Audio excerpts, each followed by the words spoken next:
Hello and welcome to Lorehammer, the 40K podcast where we have some fun and we tell some lore to some homies. Hey, Christian. How's it going? That's homie 1, homie 2.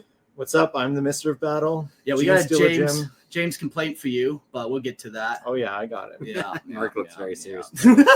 Yeah, time to ream you out in front of everyone. Hey, Frankie, welcome to the show. First time in a while. Yeah. Hey, how's it going? Very good. No, it's been a long time since we've had you on. Like, even before the hiatus, it's been a hot minute. Yeah. I did one Ark episode years ago and then never got the call back. So, yes, as Christian said, makes sense. Yeah. I got the hint. I picked up what you were putting down. So Good. Well, I'm glad I can communicate so efficiently. That's good. We will get to some housekeeping before we jump into the Arkifane, Vashtar, the Arkifane. He's got many titles. It's a pretty fun sounding guy. Sound check. How do we sound, everyone? The last episode got a little messed up. That's our bad. I think we did a little better job. People in the live audience right now, audio sounds good. We're sounding good. Here's my question. For all of you who sat through that and the whole episode didn't notice that you couldn't hear Mark. Episode. What is happening? Do you just not want to hear Mark anymore? Because we can vote him off the island. Oh, God. welcome to a hostile takeover of Lorehammer. Live. That's why I'm here this time. I dealt with Jordan. I dealt with Eric. I'll deal with the three of you, okay? Let's get that Next straight. episode is just Mark by himself. Welcome back to Lorehammer. The problem was that we let him attack them each one at a time. We have Probably to work do as a team up, team. for sure. It takes 3. Oh, God. Okay, so I'm glad. Roll your dice, Mark. 1 fail. Yeah, so I'm glad we sound good. Hey, if you guys like hanging out with us, we have a Discord. Go hop on there. If you need an invite to that, just message in like Instagram, anywhere. Automatic links get sent out to you if you message us. So reach out. We have a lot of fun. We are doing like a trivia night in the Discord. I think we're aiming for maybe next week sometime, but we got this cool Battle Royale trivia night going on with a bunch of Discord people. So if you're interested in such a thing, come check out the Discord and you can find times. And it sounds super fun. It's going to be sweet. We were coming up with some custom rules, like faction rules. Like, yeah, it's going to be cool. This is how game shows should be. Literally, yeah. If only I had like $50 so I could get some like props or something, but it's all only audio. So, but going to be a lot of fun. So the live stream is a lot of fun for us. We like having you guys in the chat. It brings a little more of a new dimension to it. So join the Patreon so you can jump in. We do it usually Fridays at 8:30 CST. I don't even know what that means. I live in Mountain Time, so Central Standard Time. Whatever. Come on. It sounds like witchcraft. Okay.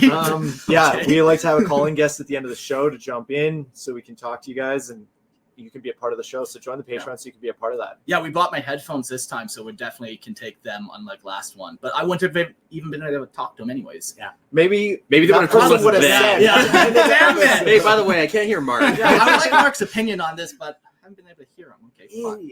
Okay. Also, if you like, we do release the podcast on YouTube as well. If you like the video format more, let us know if you like that. Or right now, I think for some of the episodes, we're trying different things. Sometimes we have art to look at. Sometimes it's just Mark's beautiful mug. It's honestly just better to listen to the podcast. We put more money in our pocket that way, and you don't need to watch us. We're just waving around. Or you could do both. Woo, both. Yeah. Or now that's how you do it. For all the people if that you're are a true doing fan, multiple listen-throughs, which is absolutely crazy. I do one listen-through on podcast, then one on YouTube, and then one on podcast, then one on YouTube. Okay. Rinse and repeat. Or just give us your money directly on Patreon and save all that nonsense. You don't even have to listen then. It's kind of like a cheat code. Don't listen to Lorehammer, just give me your money. Save some time. But the best option is to join the live stream so that we can chat with you live. Yeah, it makes the episodes more fun. Yeah. And on that note too, in order to join the live stream, definitely join the Patreon and then get on here, get in here, talk to us. We want to hear you.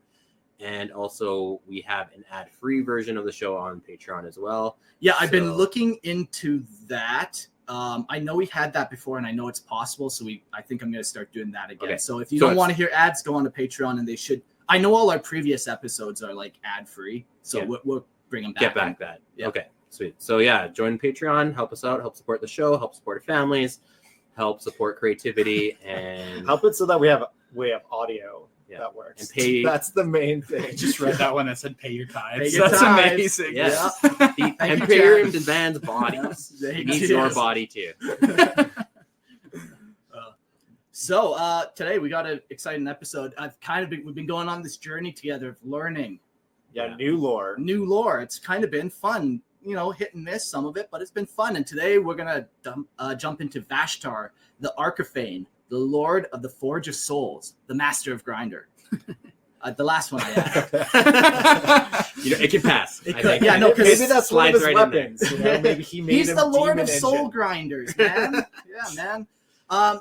Let's maybe just, he's been out for maybe a year and a half, 2 years. What do we all know about him? For me personally, all I really know is he's the Dark Mechanicum kind of, I wouldn't say leader, but he's up there. Well, from what I gathered, I did kind of follow along in the that Arcs of Omen series, which is where he got introduced. So he's basically this guy who's trying to ascend to godhood. Maybe he's like the equivalent of the rat in the Interesting. in the fantasy version.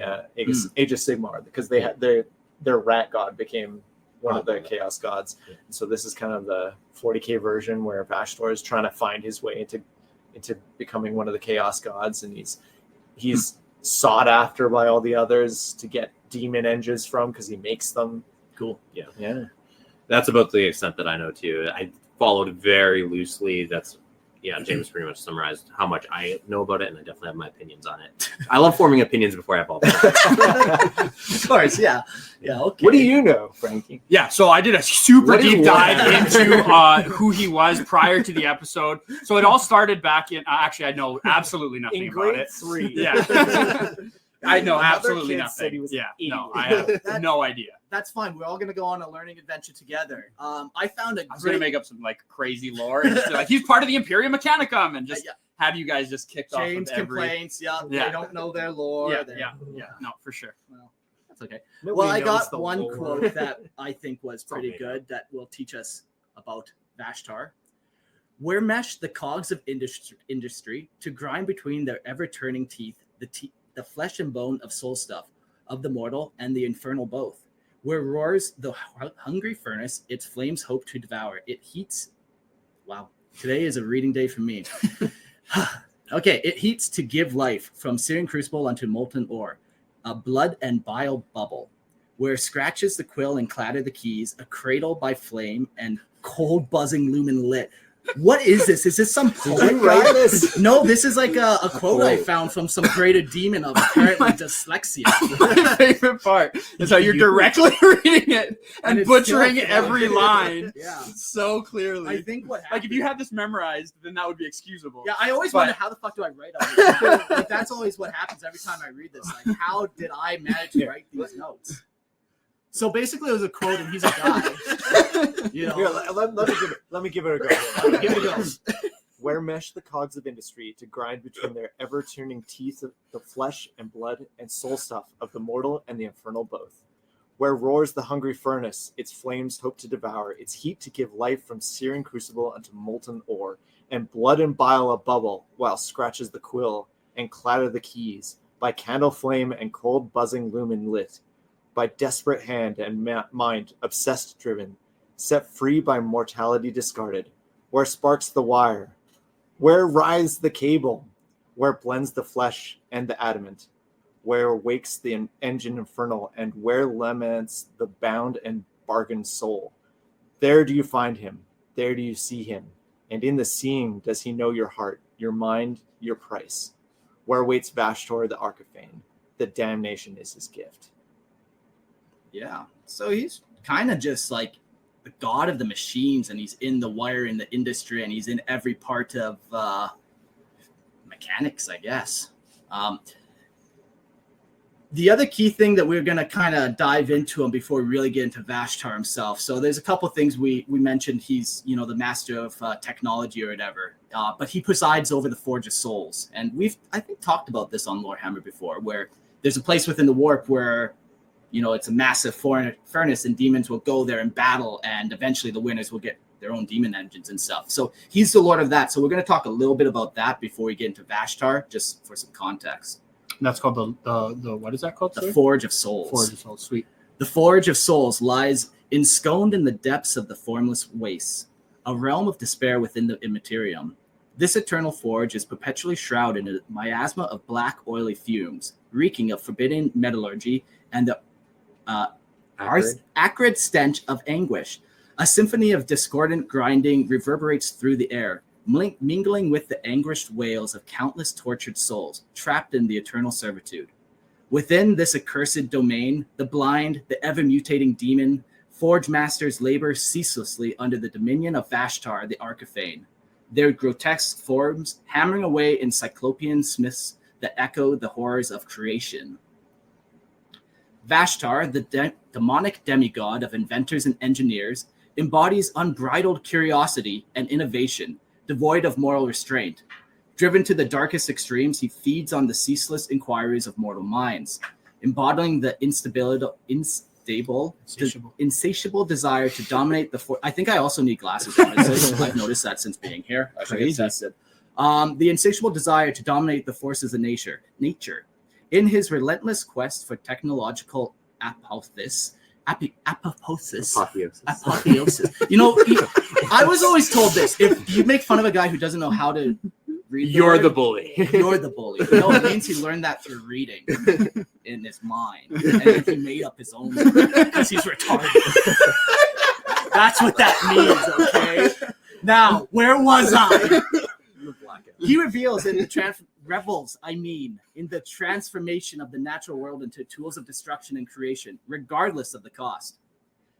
Yeah, it's pretty cool. Like, this is very against anything the Imperium would allow. This, like, inventors and new creation curiosity. Yeah. Right. So I guess the spiritual or maybe long-term metaphor, because like all the chaos gods kind of, they're almost like segments of the 7 deadly sins kind of mingled and smashed together in different ways. Sure. And this guy is a little bit of a difference. He's not one of the 7 deadly sins put into the gods. He's more like Prometheus coming down and bringing knowledge to mankind that they shouldn't have, or Satan. Yeah, like a Luciferian figure. Yeah. He's bringing, hey, really, the goodness is keeping you down, and I'm going to give you this knowledge that actually lets you become more like the divine yourself, and that it's all tricking you. And so that's kind of his vibe that I'm getting from his general description is he's that Promethean figure bringing the satanic figure, bringing knowledge that you probably shouldn't have. Forbidden knowledge. Yeah. Well, David thinks he's like herpes, and he just keeps coming back. So that's David. Is there something you need to tell the chat? No, I do agree with James. Although I do struggle with the way he's described in that, like, a lot of the chaos gods, like, they're negative emotions more or less. But curiosity just seems like such a strange. Yeah, like unbridled curiosity. Like I think that's why this is a personality trait. Like, he's not a chaos god, is the I was thing. literally about to ask. So like he he's doesn't abide by the he's a same being still. Exactly. Yeah, He doesn't. yeah. We'll get into him. And there are later. other entities in the warp that do embody other feelings and emotions. Yeah. It's just emotions that feed into it. So in all fairness, it does work, and I do like that angle of it being like forbidden knowledge, but I don't get it's that necessarily. It'd be cool if they leaned into it more, and he's so fresh. He's influencing tech priests or something, right? Like, hey, don't you wonder if you could do this? And then, like, you know, corrupts them that way by their constant pursuit of knowledge. And again, you get into forbidden, very Thousand Suns. But again, I don't know if that's us reading into it and giving too much credit. We'll get through. We've only read 2 pages, and I've had enough. 17 Mark, I'm done. pages. So. Okay, yeah, never mind. I'll keep my questions for later. Well, always ask your questions. Well, yeah, I'm not gonna.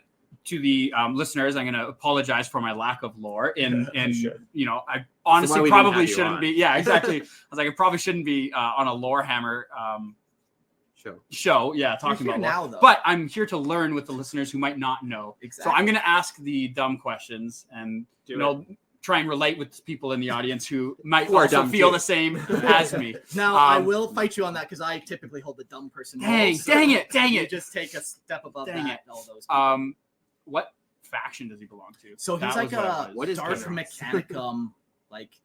But he's like chaos. undivided. So he's part of chaos. So he's chaos. All the chaos gods come to him. Yeah, he doesn't swear loyalty to anyone. Oh, that's super cool. I was wondering that. I was like, is he going to fall under like a Slaanesh, or is he going to fall under like a? Yeah. I tried to throw that out there to like let people think I knew what I was talking about, but that's the only Chaos God I can name off by. And why that one? Don't check the search history.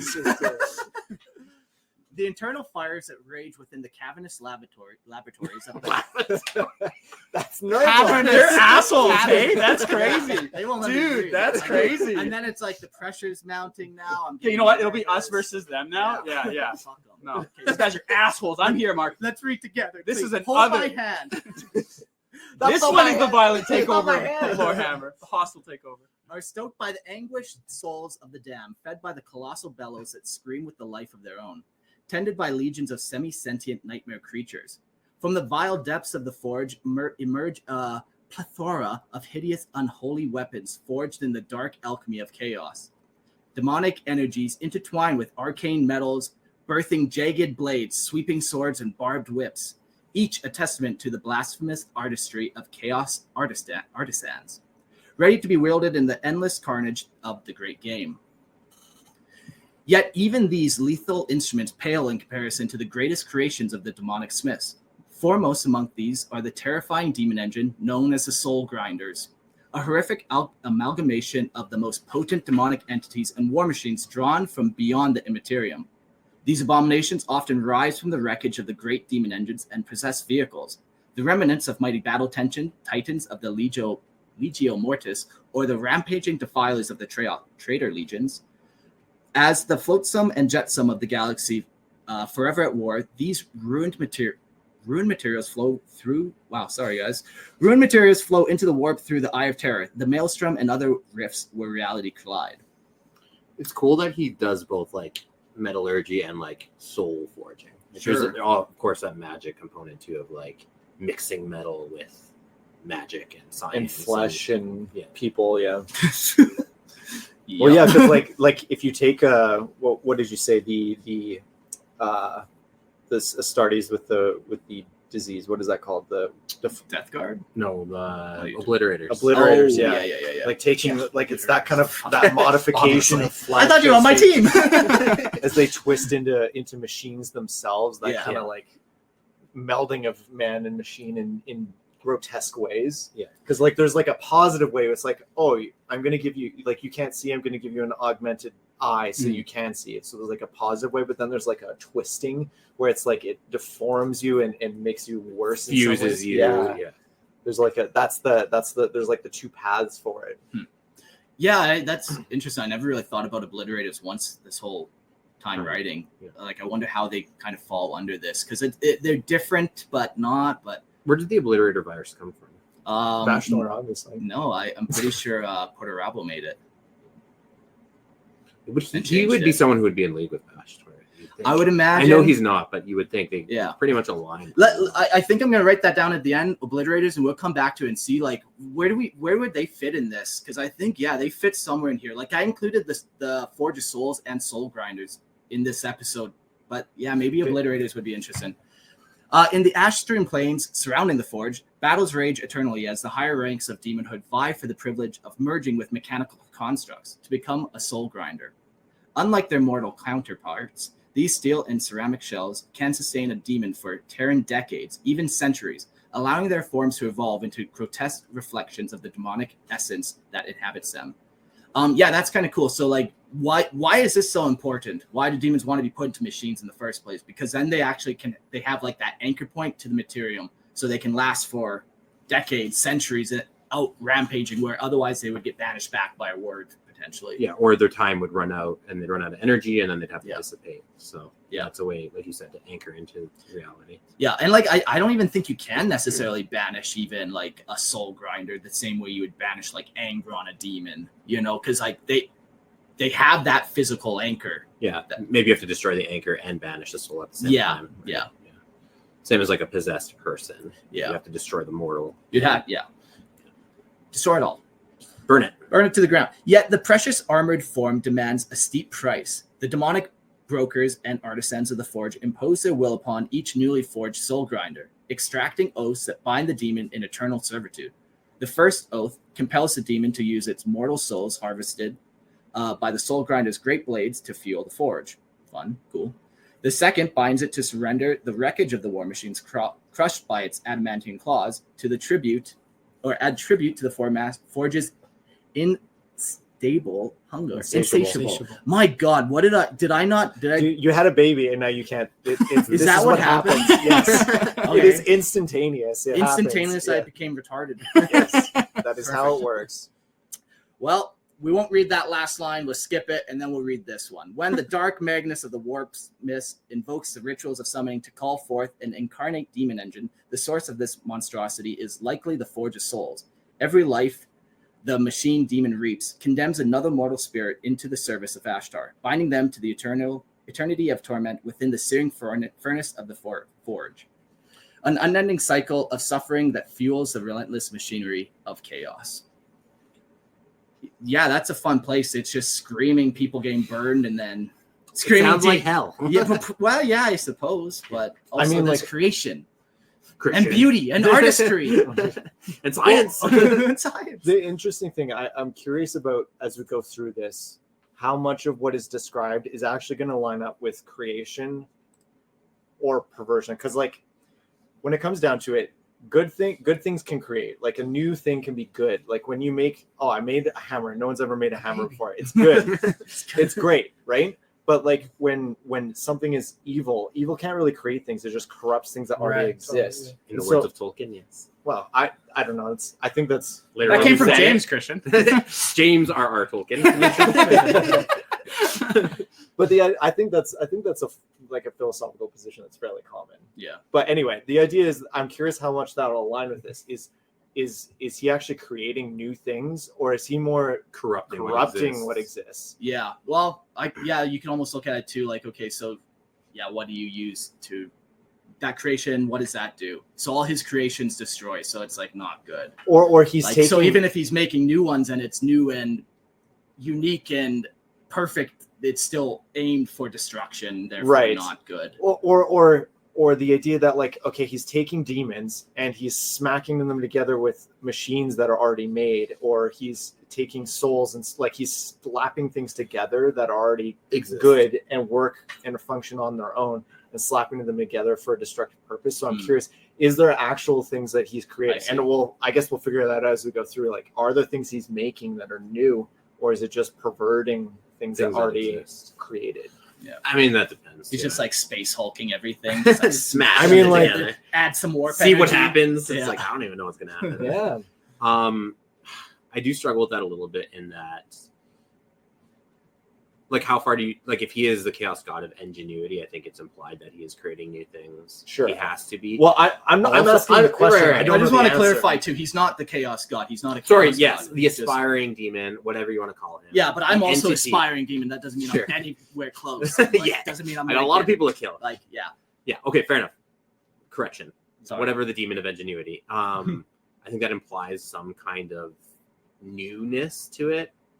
Also, like how far do you want to take invention, right? Like if you cut down a tree and shape it into a wheel, like you didn't invent the wood, you didn't invent the tree, right? So like, I mean, those all taking raw points. Resources and converting them into something different is really all we can do too as right. mortal. Like we're not creating matter. You can't. I agree with that.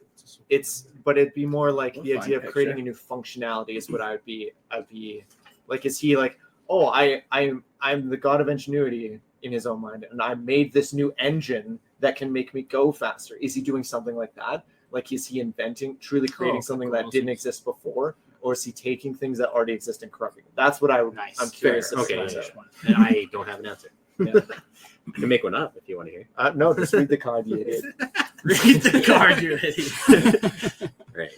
Vashtorr the Arkifane looms within the darkened heart of the Immaterium, where the Forge of Souls crackles with the tortured screams of twisted metal and broken minds. Bearing the sinister titles of, quote, Master of the Soul Forges and the God and in the Machine. You messed up. No, sorry. Yeah, you're an asshole. Yeah, that was probably the closest I would ever get, though. I don't like this feeling. That's what I've been doing to you the whole time. Watch. Now he's gonna get worse. Yeah. And he's wearing glasses. What's your excuse? Shut up. He is a nightmarish incarnation of innovation, stripped of morality. In the unholy forge, where demon engines and cursed weapons are hammered into existence, Vashtorr reigns supreme. his will twisting the very essence of creation into machines of horror. Unlike the demons tethered to the will of the four chaos gods, Vashtorr stands apart, his birth a grotesque manifestation of mortal ambition. He is a dark reflection of humanity's obsession with progress, born from the relentless pursuit of knowledge at any cost, and the horrors that often follow. Yeah, I have thoughts on that, but I'll save it for later. Vashtorr embodies the apotheosis of invention. He is the twisted patron of inventors and engineers, the god of artisans who seek to dominate the natural order. His essence is fueled by mortal curiosity, turned malignant, a hunger to conquer the unknown, to manipulate the very fabric of reality, indifferent to the cost and suffering. So that gives me that implies the mastership of nature angle. Yeah, that kind of Francis Bacon rape of nature exactly attitude. Yeah. Here's my problem with what you've just gone over though. The overlap with Zeech is hella high. Yeah. Like we talk about forsaken knowledge or whatever secret knowledge. I mean, it's changed. I think there is a slight difference in that Vashtorr seems to be the idea of this is knowledge that is it's a deception almost. I keep viewing it as Prometheus or Satan tempting you, whereas Zeech is more it's almost the arrogance of knowledge.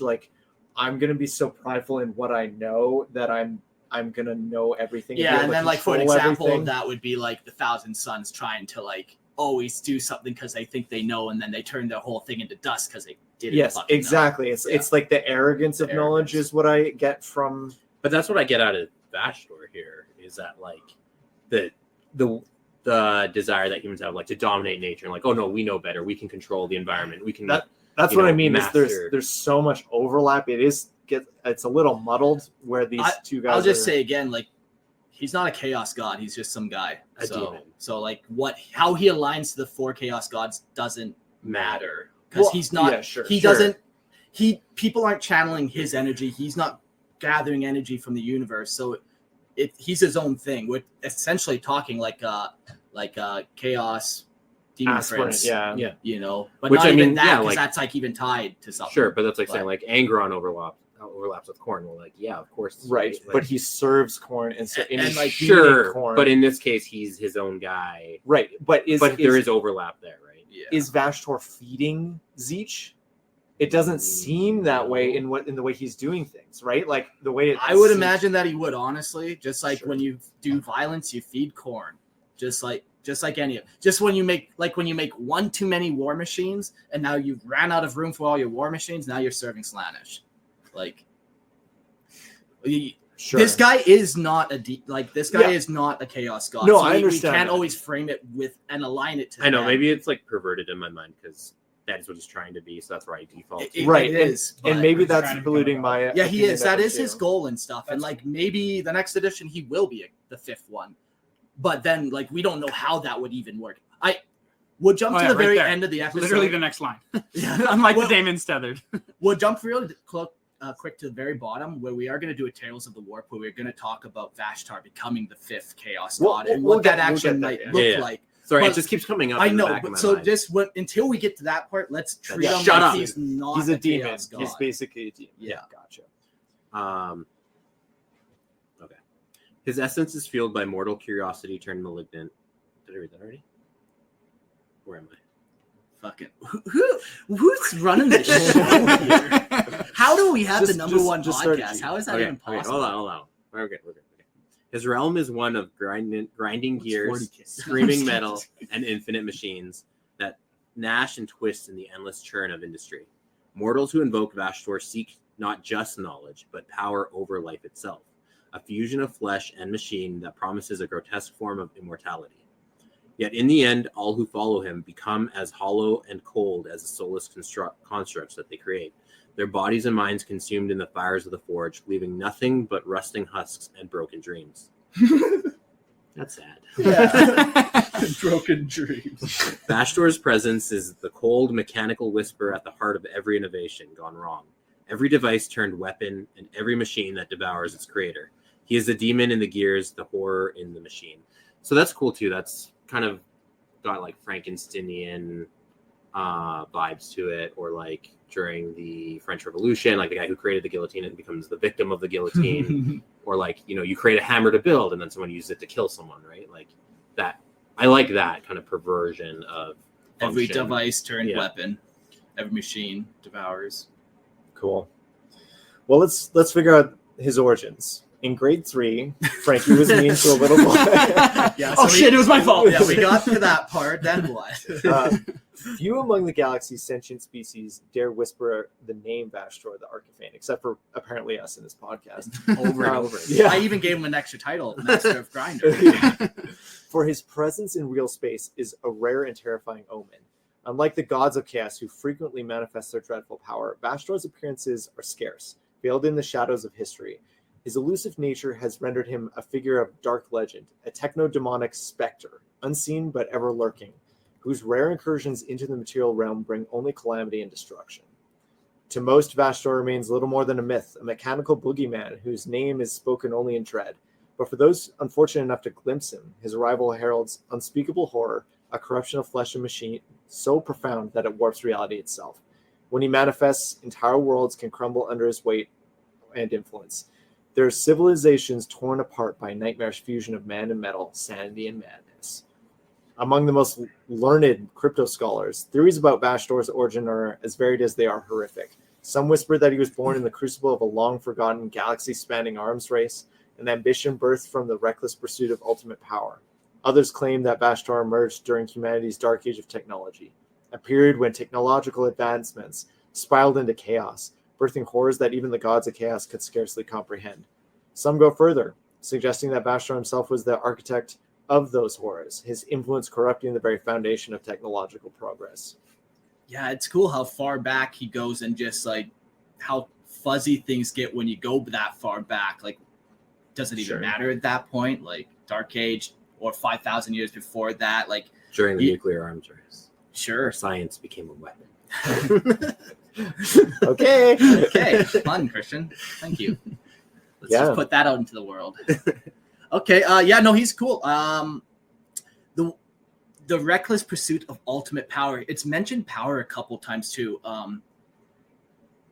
Just keep that, and when we get to the very bottom, think of power because as like the emotion potentially. But let's carry on. All I ever do is think of power. Okay. Dark power, rumors, women, and machines. Dark rumors also link Vashtor's rise to key events in the galaxy's twisted history. The Necrons' biotransference, their transformation from living beings into soulless machines, may have swelled his power.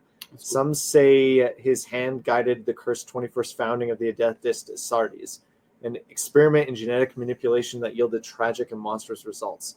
And there are whispers that his unseen influence played a role in the creation of the Primaris Space Marines, further advancing his dark designs. Was that added by you, Mark? Hey, you know, how much of this was... Is Mark an instrument to Vashtorr? Yeah. Mark is Vashtorr. Each theory points to the same truth. Wherever technology crosses into nightmare, wherever machines consume their creators, and wherever ambition outpaces caution, Vashtorr is there. He waits, a god of iron and malice, feeding on the twisted remains of technological hubris and warping the galaxy's future with each mechanical tendril he extends. So what we're saying is Jeff Goldblum needs to come in and say all the things he said in Jurassic Park. Just word for word, just rip it. Yeah. And that everything he said about chaos theory. I can add that science all in as a... So we need like a Jeff Goldblum chapter. The Goldblum. If you they will. fight Vashtorr wherever he goes. Honestly, fit better as like a tech priest. Oh, he's a tech priest. Yeah. But like exactly same, wears black robes and like it's like a weird Open tech shirt. priest. Yeah, exactly. Showing that body. Yeah, that's the way we So this like is super cool. So it's like, correct me if I'm wrong here. Again, taking the less learned approach to this. So is it like that any like basic like faction or whatever that does anything with technology grows his power and like grows his like influence, or is it that he's influencing those types of things? So like when they were mentioning like the Necrons, basically like did that grow his influence or did he influence that? Like, so yeah, once again, we went right back to the chaos god idea. He's Right, not a right, chaos god. right, So right. yes, Sorry, he's doing the sorry. second one where yes, it's influencing. So more he's than- influencing more than Yeah, so thriving maybe off he of. was talking to and the like- Satan when they decided to do that. That's super cool. That might be too That's super old. cool. Like Sure, but the sure. idea would be that okay, the Satan are thinking of doing something. How do we deal with these Necron? It's like, and he's like whispering in their ear, like, hey, yeah. Right. maybe Have if you you turn did them into this. machines, that'll Right. like, and then that would even fire back on them, which would be even more his Yeah. design. Like, oh, Cool. now they made You're the a victim Necron- of the thing that you created. Exactly, Ah, I like your So conspiracy he's- theories. like Excellent. setting it up. Excellent. Someone in the chat also mentioned the Men of Iron revolt could be potentially Sure. an He's avenue whispering of in influence. ears. Yep. And then someone said something about Steve Jobs there. Well, that's where Steve Jobs disappeared. There was one little other part you said to that, but I forgot what it was. You said you had two options and then one other Just thing. read again from the top. Nah, Right, okay. Okay, whatever. We're starting in section Nope. again. No, carry he'll on. come back. It'll come back or it won't. The master of the forge of souls. Cool. However, Vashtorr came into existence. He is neither a fallen mortal daemon prince nor a demonic spawn of the Ruinous Powers.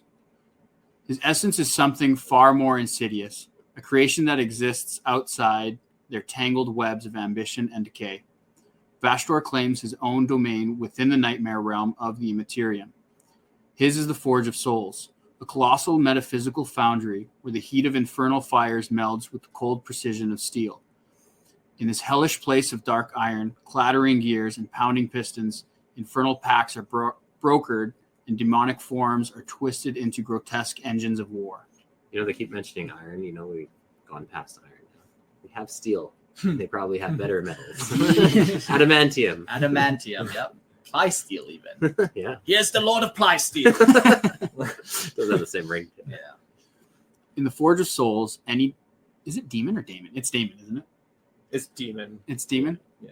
Okay. I've literally always wondered that from like way back when I was playing Warhammer. I would read stuff. I'm like, it's Daemon. For sure it's Daemon, but it's demon. So I thanks for like that clarifying. Damon. I like that aspect. In the Forge of Souls, any demon, no matter their allegiance to a chaos god, may come to seek an audience with Vashtor's essence brokers. These beings offer a path to power for those willing to pay the price, a chance to escape their masters' shackles, to rise in strength, or to circumvent the shame of previous banishment from real space. The demons who find themselves at the doors of the Forge are desperate, hungry for salvation or dominance. Yeah, like dominance, that's another one of the power things. I feel like power keeps Yeah. coming up. For And sure. master Where, over, yeah. master over nature. It might be master- that Francis Bacon kind of Angle, ideas. yeah. It's almost kind of Sauron too, right? Like Sure. Yeah. bring Well, like when you industry to and dominate. order and domination. Yeah, love that. Love that Sauron character. He does keep coming up. I mean, like obviously Tolkien's so like foundational to so much fantasy, and 40K is just Appreciate fantasy in the future. But Yeah. it's obvious where that his like Influences his come themes from. come up everywhere. Yeah. we got a comment. Potato, demon, Matt Damon, pick your poison. I really appreciated that one. I felt like that one was directed at me. So all are welcome here. Is it a potato or is it not a potato? All things either are or Or are not potatoes. Matt Damon. Now we're confusing the analogy. Vashtor's brokers are more than eager to strike their grim bargains in exchange for mortal souls, harvested in blood and suffering and offered up to the unholy furnaces. These demons are consumed by the Forge, fed into his dark machines.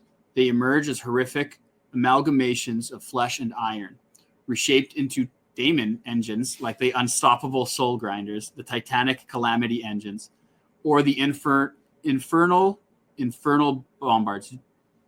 These nightmarish creations serve as tools of destruction, eternally bound to the will of the Arkifane. That was written twice there. I didn't just have a brain lapse, okay? So that's not on me. It's the Yeah. infernal. Also, I decided I'm going to switch between daemon and demon every time I read it. So Sounds good.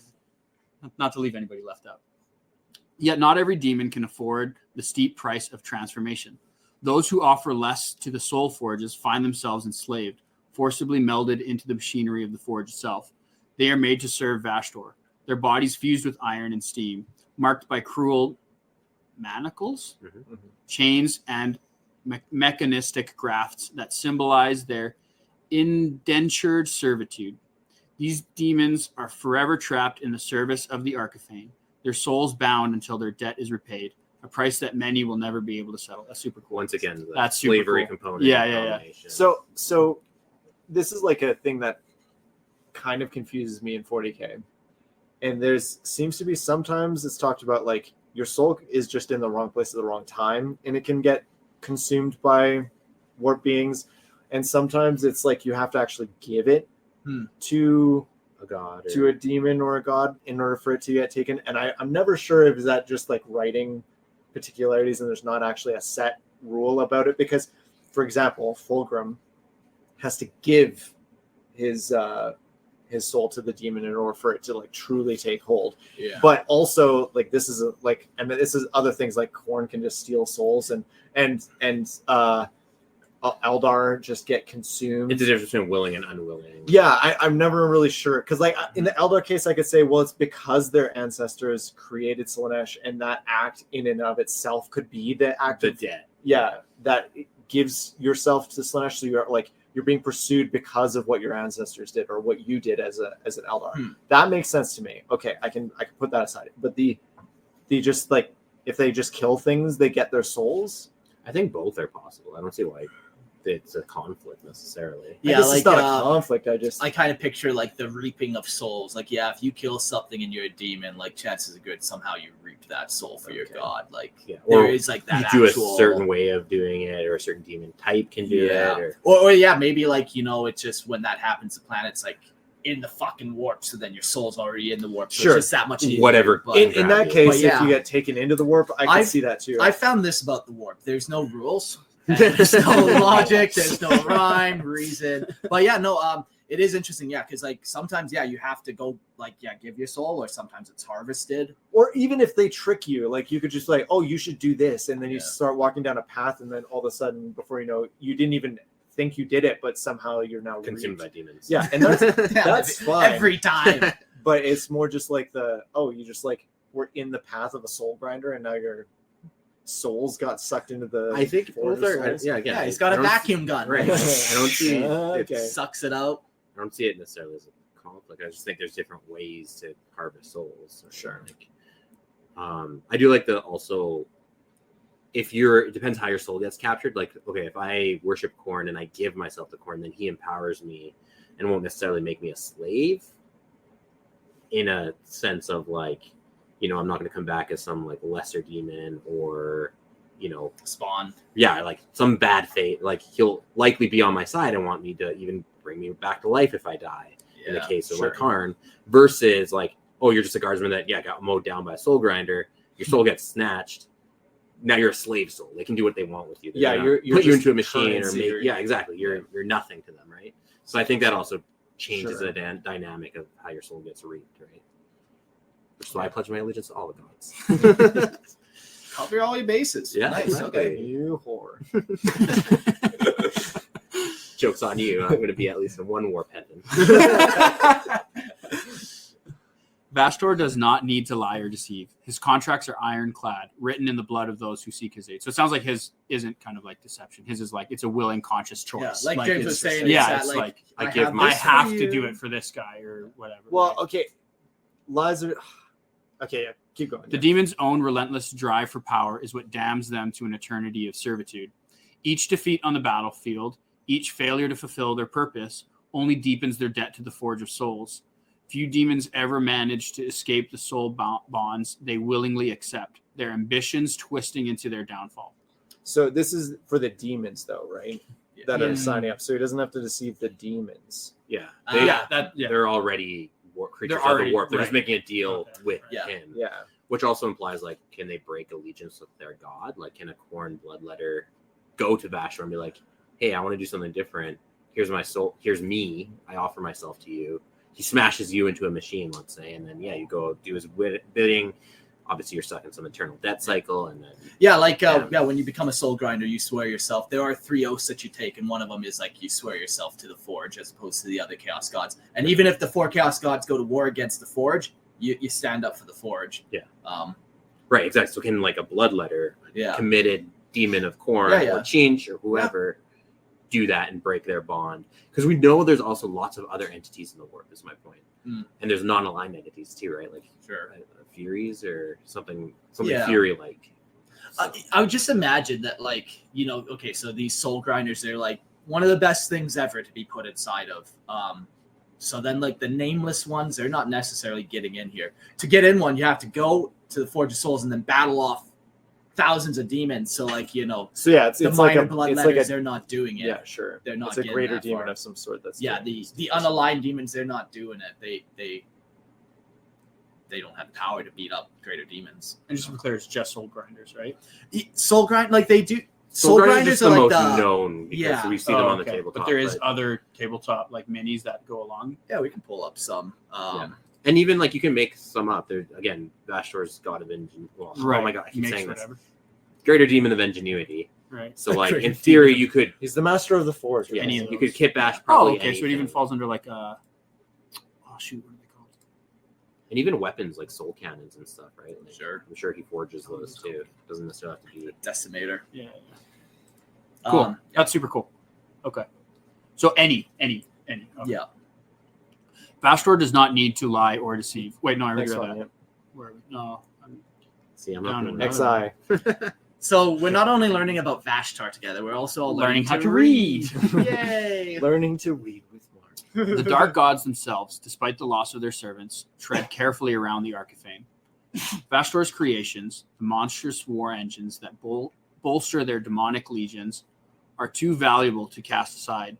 None of the chaos gods can risk losing his allegiance, for his forge is the armory of their unholy wars, the force that keeps the great game in perpetual motion. Vashtorr is the arms dealer of chaos, a neutral and dangerous ally to them all, and none dare risk his wrath. Yet his activities have not gone unnoticed. Belacor, the first demon prince, views Vashtorr with deep suspicion, a rival who shares his disdain for the chaos gods, but is even more calculating in his dealings. I like that arms dealer aspect. Like, Yeah, that's super cool. they all kind of have an uneasy alliance with them, and like Yeah, like we've talked about, like how like the logistical train of Chaos Space Marines and guardsmen and stuff, and like how do they keep their guys all stocked up with supplies and stuff? And yeah, this is one of how the he's ways. able to shirk off like all the other Chaos gods, because he's able to kind of yeah, just like hey, I give your legions ammo. or Yeah. anything. Yeah, ways to interact with the materium Yeah, that they don't exactly. have. Yeah. I do like that aspect. It's like the fact that he makes these things that can enter real space is his leverage. Yeah. Because that's what makes him different enough that he's special. able to. Yeah. What'd be Yeah. hilarious is if he ever did become a chaos god, he loses the ability to make material things. He gets consumed by his own Oh, machinery. Yeah, oh, that'd be hilarious. The ultimate twist. Beyond the infernal hosts that answer his call, Vashtorr himself is a terrifying presence on the battlefield. His mastery of corrupted technology and dark artifice allows him to reshape reality itself, bending the laws of physics to his whim. Amidst the storm of empiric lightning and the screech of tortured metal, he soars, a demigod of mechanical malice. His will is cold and inexorable. Inexorable? Inexorable, grinding down all opposition like the relentless gears of a vast, unstoppable machine. To answer Chad, yeah, he has a model. It's pretty cool. it's pretty cool. It's very ghoulish, and then its wings, it's got like bladed wings, Like very mechanical. machine Yeah, let's pull up a picture here. Vashtar, The unfortunate. Just keep slapping extra titles Lord in of there. Grind. Yeah, so he's pretty cool. Super cool. I've seen lots of cool people do like fun paint jobs for this. I see, like the one I'm thinking of is he made it look all like digital. I don't even think I can really describe how he did it, but like he painted like it just like almost think like Matrix green Cool. like thing, but it Yeah. wasn't quite that, but it was very similar to that kind of Like concept. with, Necron feel. glowing green Like runes of data. like Sweet. data flowing, like veins of data. It's cool. That's cool. I like That's that a cool model. interpretation. So we're going to jump into what Vashtar got up to in the Arcs of Omen campaign, and this is kind of when he came out. this is the most notable thing I guess he's done. We'll learn more what he's done for 10,000 years eventually, I'm sure, but this is his big thing. Yeah, he just started, so like they just haven't written it yet. Yeah. But he's been around for a long time. Yeah, but he's also always been there. Yeah, but plenty of room to add stuff, which is nice. Like since he is going to be such a main kind of. One of the interesting things, like to jump back a topic, Yeah. is like he has origins. So is he not a demon then, or wasn't born a demon, or was he Right, because created? now it's sounding like he's a chaos god again, because chaos gods are created. No, but it doesn't have to be a god to be created. Like he could have That's been true, I like he guess. could have been like a creation of the dark age of technology. Maybe they Yeah, but made that's how him. the other gods are created. No, but like I think they made him. Why would they do that? I don't know. Maybe they thought, hey, we'll make this machine that creates other machines, and it's like this self-perpetuating. I think and I'll you're just reading way too much. I'm throwing that out there as a possibility. Sure, He anything doesn't is say that. possible if you think enough. Well, I'm saying he has an origin. Yes, but then that's So where he's I'm not a saying. demon. Yeah, and that's Yeah. what I'm saying. He's sounding like a god because gods are created from the machinations of real space. But couldn't he just be a That's what I'm saying. demon ascendant, like Yeah. a demon prince? But essentially? demon princes aren't spawned by humanity, or any species. They're not spawned though. You need a god. No, you don't need a god. to No, create you don't demon anymore. prince. Yeah, No, sure. yeah, you just Mice. need. Sorry, mice. So he could. That's why I'm saying he could have been created in the dark age of technology. Sure, for but all we know. everything I just don't like that explanation specifically. What do you like then? Tell us your Nothing. thing. He likes You like nothing. God, last time on the Jaded by show. light. Normally I don't say that, but that's it. Last time, Christian, I've had it. Arcs of Omen campaign. Vashtar the Arkifane, the master of the Forge of Souls, emerges as a central and insidious force of the Arcs of Omen campaign. His involvement is a calculated act of dark ambition. Unlike the more overtly destructive chaos gods, Vashtar's presence is one of cold, mechanical precision, manipulating the galaxy's fate from behind the curtain of war. His role is not one of mere conquest, but of a deeper, more disturbing design, the realization of an ancient plan to seize ultimate power over both the material and immaterial realms. In the Arcs of Omen campaign, Vashtar allies himself with Abaddon the Despoiler and the Warlord of Chaos Undivided. But this alliance is not forged from the loyalty to Abaddon's cause. Vashtar is no servant of the War Master. Instead, he views Abaddon as a tool, a means to further his own machinations. The campaign centers around Vashtar's dark and unfathomable plan to construct an artifact known as the Key, a device of such terrifying power that, if completed, would allow Vashtar to unlock the hidden mechanisms of reality itself. His ultimate goal is to ascend to true godhood, transcending even the boundaries of the dark god's influence and becoming a force of unchallenged dominion over both the warp and real space. So it sounds like he's actually trying to go beyond. Beyond Not just the- another chaos god. but Yeah. beyond the gods and beyond reality. Like, Yeah, and I guess because like he has that ability to holster people into or anchor people on the real space. Like Yeah. he has feet in both worlds yeah, so and much. he wants to control both. Where the chaos gods, they really can't just control the real space, so they just want to pretty much destroy it. Or just use it to feed, you know. Yeah. Or just mindlessly, they're just They they just do. They just do, yeah. It just do be like that. That should be a shirt with like just some chaos gods on it. Just killing someone. It's just do me like that. All right, guys, I'm in charge of your new merch. So Yeah, okay, perfect. You can ship it out. You can fund it. You are the Vashtorr of Yeah. Warhammer. oh, crap. Vashtar plot hinges on the use of the Arcs of Omen, massive space hulks imbued with infernal power. These hulks are vast amalgamations of wreckage fused together with dark energy and demonic will. Each arc is a nightmare of shifting corridors haunted by the warped remnants of its previous occupants. And teeming with the war engines and demonic creations Vashtar has forged in the depths of the Immaterium. He sends these arcs out into the galaxy, not just to spread chaos, but to gather components needed to complete the key. The arcs are a vessel of destruction, but more than that, they are tools in Vashtar's cold, methodical quest to reshape the cosmos to his will. I feel like when Vashtor came out, it was a little bit of a thing of he got sidelined by the fact he came out first, I think, in the Arcs of Omen, and then the lion. the lion came out, and then what's his name? Angron came out also. This is such And a so big it's just like thing that GW does. It's like when they release one main character, it's like then they try to get every big character into a spot, and they're like, everyone fight! And then no one gets hurt, and they all go their separate ways. well, no, I mean, That happens. That is also true, yeah. But yes, but I just mean that the reason that, like, I feel like he got overshadowed. yeah, he got Mm. overshadowed by the fact that, oh, who cares? 2 Primarchs just came out. Sure. Who cares about this New guy? Primarch just dropped. It was like a Primarch weird... just dropped. Another T-shirt. Yeah. Okay. Guys, I'm okay. telling you, I got you. I got Okay. you, dude. I got you. New Primarch just dropped. But that's what I mean is like, And it's so a it's drop like, pod. Okay. You sold I told you guys, I've got you. but like the idea like he comes out early and you're like, oh, who's this Vashtorr guy? What's Yeah. he up to? And it's like, I'm sorry, what? Angron is a demon prince? Lion. Yeah. Oh yeah. No, that's sad for him. While Abaddon sees the arcs as instruments as war, designed to cripple the Imperium and spread the influence of chaos, Vashtar's vision is far more insidious. He cares little for conquest in a traditional sense.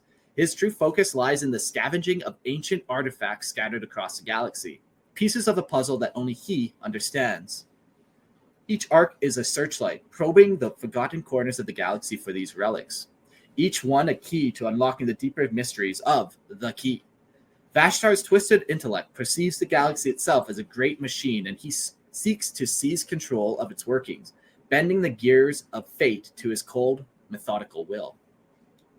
I think it would be hilarious if the key Was the friends we made along the way. That's Lorehammer. was just like not anything useful at all, and he just spent like Years. 10,000 years looking for this Waste. key. Yeah, but he plays it off like, no, trust me. Give it another 10,000 years. See my insidious plan. It's all coming together. Has anyone ever seen the TV show Heroes from maybe like 2006 era? Okay, well, then Yes, yeah. It was there's like the one kind of main villain in the first season who has like the mechanical power. He can like see clocks and understand time, and like basically very similar vibes of that power, where it's just like he can take things apart and understand it. And that's kind of what he's trying to do with the Sure. universe, is just try to Break take it it apart down. Yeah. and then kind of rebuild it to his own. I do. One of the things about 40K that I do like is that despite the fact that the scale is huge, like it's galaxy spanning, millions and millions of planets, Time. billions of people, like its scale's huge, but it's also just confined to our galaxy as well. I like that it's not the universe all the time. Like if you want, like Marvel movies are always like, if we don't do this, Even the multiple universes. Yes, Yeah, the yeah. entire multiverse. the entire universe will implode if we don't do this thing. Oh, also, there's multiple universes, and if we don't do this, every universe is gonna implode. Yeah. Like, do you know what I mean? It's like Yeah.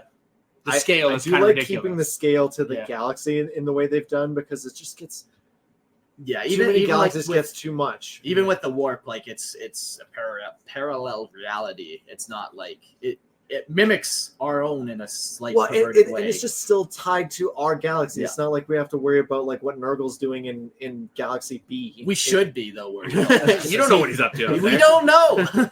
Sure, but I just like Yeah. the scale that they've The tended limited, to keep yeah. to just the Milky Way. And I don't like the idea that he's like going to be like, I'm going to rewrite the universe. It's too big.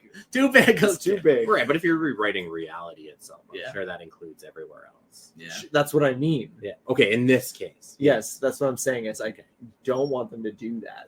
All the time. Keep it to this galaxy. This galaxy is enough. One galaxy at a time. Yeah, come on.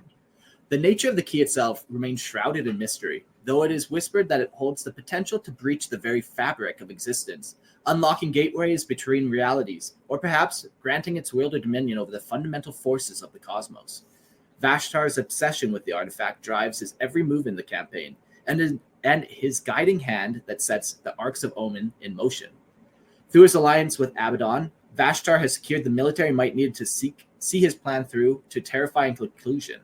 But it is clear that once the key is within his grasp, the War Master himself may find that he is nothing more than a pawn in the Arkifane's grand design. Man, that must be like a super weird thing for Abaddon to be the Yeah. pawn in somebody else's plan. I could never. Abaddon is always just in charge of everything he does. Who's using who in that relationship? They're using each other. No, that's Each one what thinks seems they're like the Abaddon. master of the other. But one of them actually is. and Yeah, it's but not Who's the Adi. top? Who's the bottom? We gotta sort this He's out. a power bottom. Abaddon is a power bottom. Absolutely. Uh-huh. Vashtar's involvement in the Arcs of Omen campaign is not limited to the strategy and manipulation. When he manifests on the battlefield, he is a terrifying force, a demonic entity of nightmarish mechanical horror. His form is grotesque, melding of flesh and machine, a walking engine of corruption. Storms of empiric lightning crackle around him as he rends reality itself, his every step accompanied by the grinding of gears and shrieking of tortured metal. His presence warps the battlefield, bending the laws of physics and reshaping the landscape in his own image.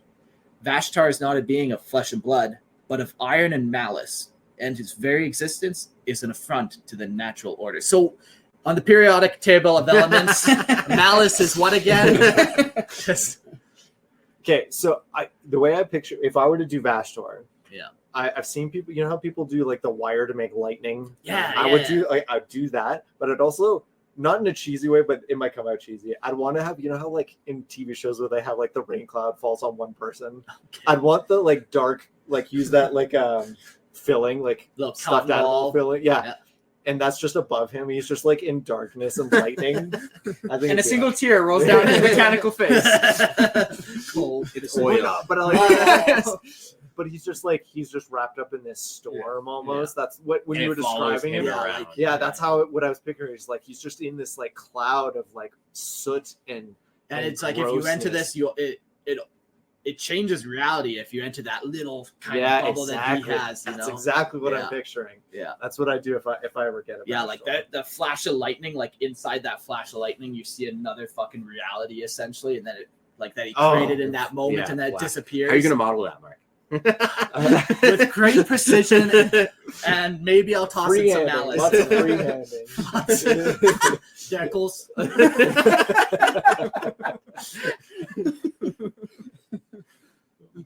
As the campaign unfolds, Vashtar's dark influence spreads across the galaxy. The forces of the Imperium, Necrons, and Xenos all find themselves drawn into the web of his schemes, and each piece of the Arkifane's greater game. While the Imperium scrambles to defend the worlds from the ravages of the Arcs, the true horror of Vashtar's plan remains hidden, a slow creeping doom that threatens to unmake the galaxy itself.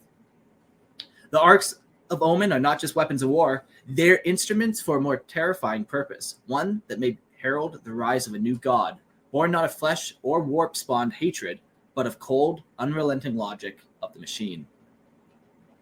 Vashtar's ultimate victory would mean more than the fall of the Imperium. It would mean the end of reality as the galaxy knows it. The rise of a new order where technology and demonic power are fused into one nightmarish whole. The Arkifane's ascension would see the galaxy reshaped in his image, a realm of dark iron and soul-bound machines, where mortal life is nothing more than a fuel for the gears of his infernal empire. In the Arcs of Omen, Vashtar stands on the precipice of godhood, and the galaxy teeters on the edge of annihilation, waiting for the cold mechanical hand of the Arkifane to claim it. Is it so bad if he took over? I'm just saying, everyone gets to be fused to a machine. Yeah. We all live forever. Yeah. He's the own Messiah. Yeah. Perfect. You're onto something. Yeah. It's kind of cool. We got a comment here, Nero. Could the Golden Throne be part of the key then? Unknown powerful tech? It's possible. So when you read through the Arcs of Omen, and if you remember our Webway episode, we were actually talking about Vashtar and one of these arcs that he has, that it acts as like a boring machine into Webway? Into the Webway. It creates like its own, like he's doing his own little thing. But yes, sometimes it does breach the Webway, but it's not quite the same as the Webway. Yeah. But he has these Arcs of Omen machines that are boring holes through the galaxy now that he can use. So now there's like this whole nother tunnel network that we can't really see and stuff. So we go back to the Golden Throne and that being attached to the Webway and opening up portals. It could be very similar technology, this whole portal opening Webway boring type situation for sure. Wow. But that was a lot of like depth that you just pulled from that.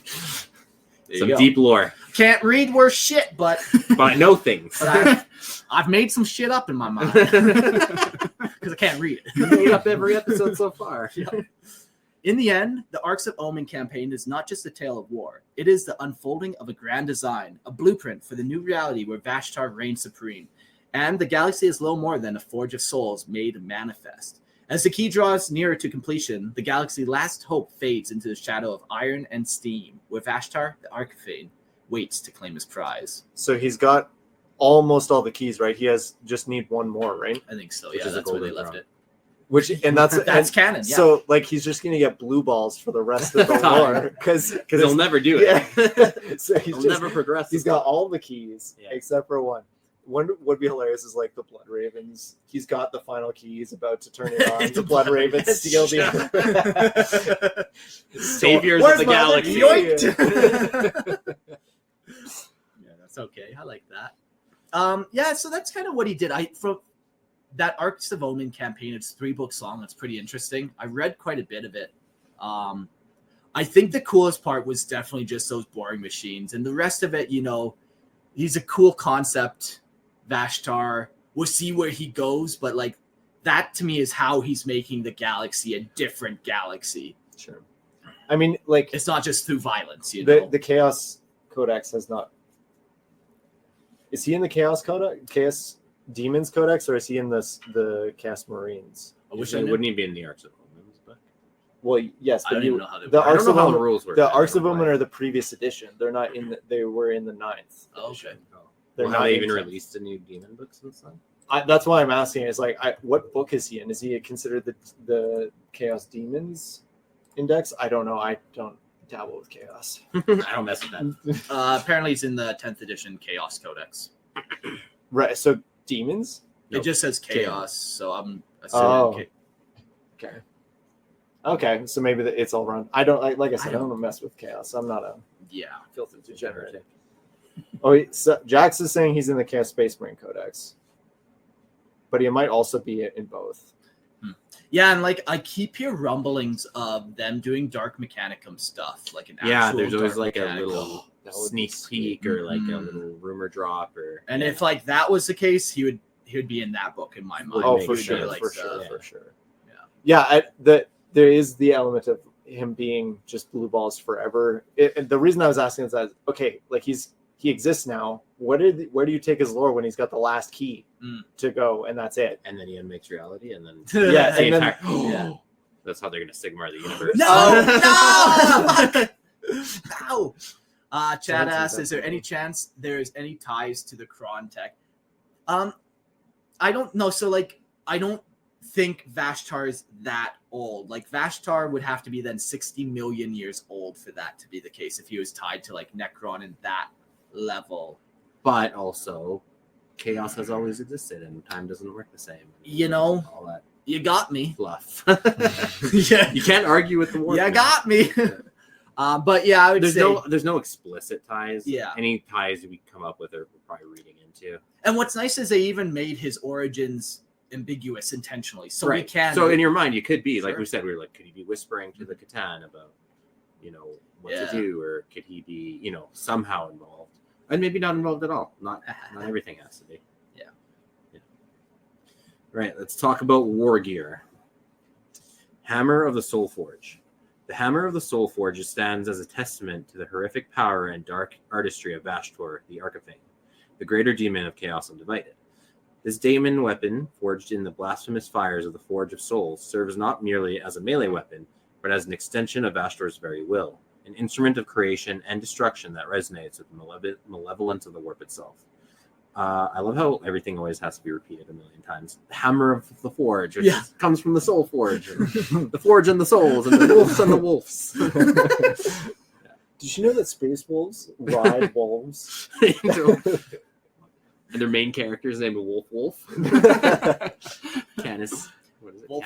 Yeah, Canis Wolfborn. Well, one of them's Norn Bjorn. Which Ah. is Bear Wolf. Yeah, yeah. Hey, They wait get a all the minute. time. Raccoon Wolf. And... Okay. That'd be a sweet army. Squirrel Wolf. All right. Crafted from the twisted remnants of countless souls and the anguished cries of the damned, the hammer pulses with dark energy that seems to breathe alive with the essence of chaos. Its surface is adorned with chaotic sigils and barbs, each inscribed with the anguished pleas of those who have fallen to its might. The hammer's head is a massive block of warped metal, glows with baleful light, crackling with the raw energies of the immaterium, waiting to unleash devastation upon its targets. It's a big thunderhammer. Yeah, it's cool too. Like big old thunderhammer with a lot of souls in it. Like most demon weapons might only have the one, but this guy Has is like consuming souls. Yeah. And it sounds like they stay in the hammer. Yeah. In the hands of Vashtorr, the hammer of the soul forges becomes a conduit through which he channels his horrific creativity. With each swing, it cleaves through reality itself, reshaping matter and inflicting gruesome destruction on all who stand in its path. Mortal warriors who face the hammer find themselves torn asunder, their forms splintered like dry kindling beneath the weight of its infernal might. The air thickens with the stench of scorched flesh and the acrid smoke of annihilation as a hammer strikes a cacophony of destruction, echoing across the battlefield. It's cool too because like hammers, like I said in my example, can be used to build, can be used to wreck. I was literally going to say that, and I was waiting for the opportune moment to make a callback to when we were talking about hammers, and you beat me to it. So It's called Warhammer for a reason. Yep. It is the Warhammer. Yet the hammer of the soul forges is more than a tool of slaughter. It is an instrument of unholy creation. In the Forge of Souls, it assists Vashtorr in the dark rites of crafting new demon engines and grotesque war machines. Each strike upon the anvil of the forge of the hammer ignites... Oh my gosh, stop it. No more steels, forges, hammers, iron, steam. grotesque war machines. Each strike upon the anvil of the forge of the hammer ignites a conflagration of chaotic energies, transforming the wreckage of fallen war machines and the souls of the damned into new abominations. Soul grinders, plague hulks, and other monstrosities that serve the ruinous powers. Like I said, there's a whole host of like demon engines, and you could even make them up. Like you could kit bash. It's kind of like orcs. You just smash stuff together and be like, look, there's a demon in it. Look at that demon engine, so cute. This duality of purpose, creation, and destruction imbues the hammer of the soul forges with a sinister significance, marking it as a symbol of Vashtor's dominion over the Forge of Souls. It embodies a relentless cycle of life and death within the realm of chaos, where the boundaries of existence are forever blurred. Each swing of the hammer echoes with the chorus of lost souls, a reminder that in the pursuit of power, there can be no escape from the insatiable hunger of the warp. Thus, the hammer of the soul forges stands not only as Vashtor's weapon, but as a grim reminder of the horrific potential of chaos, a harbinger of ruin that shapes the very fabric of reality, leaving a trail of despair and darkness in its wake.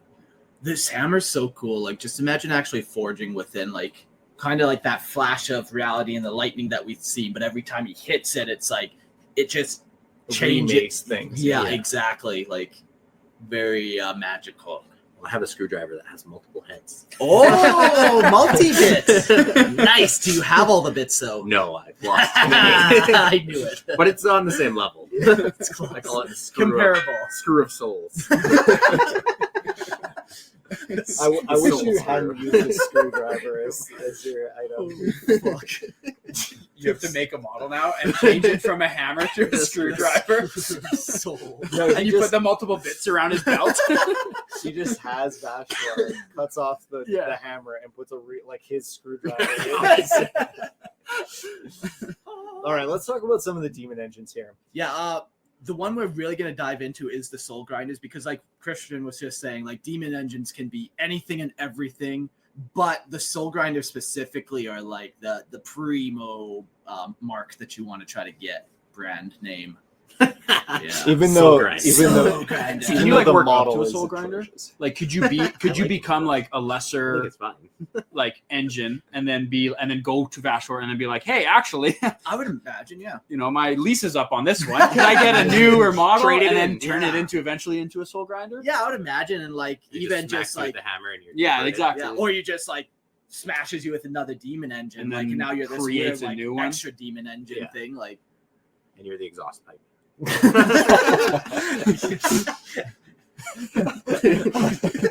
it's based on karma. Depending how bad of a demon you are, you get to be different parts. I'm into it. Yeah, okay. A soul grinder is a towering abomination, a twisted amalgamation of demon and machine, birthed from the bowels of the Forge of Souls, fueled by the malevolent energy of the warp and driven by an insatiable hunger for destruction. It is the embodiment of chaos given horrific mechanical form. Its presence on the battlefield is a nightmare made real. A monstrous war engine, its iron body, there's that iron word for you again, pulsing with dark power. Pulsing. I don't like this thing already. Is it also veiny power? Forged not by immortal hands, but by the damned for a single purpose, annihilation.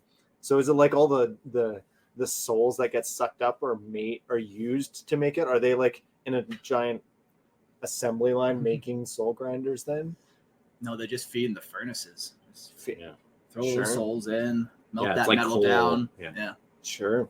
Looming even over the mighty greater demons, the soul grinder is a walking juggernaut.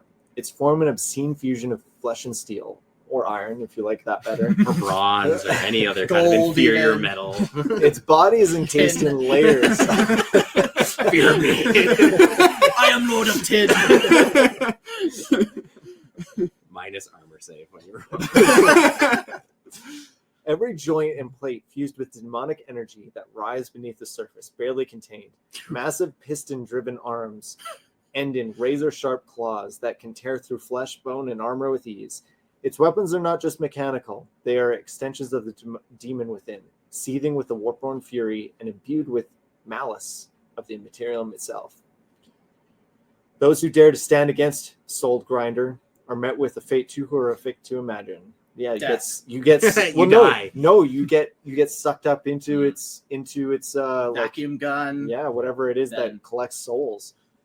I call it a soul screwer. The soul sucker. The soul Soul sucker. sucker and the soul screwer. You want it in or out? It moves. This can't go on. It moves with unstoppable force, swatting aside infantry like insects, their bodies crushed beneath its massive feet or flung into the air as a broken, lifeless husk.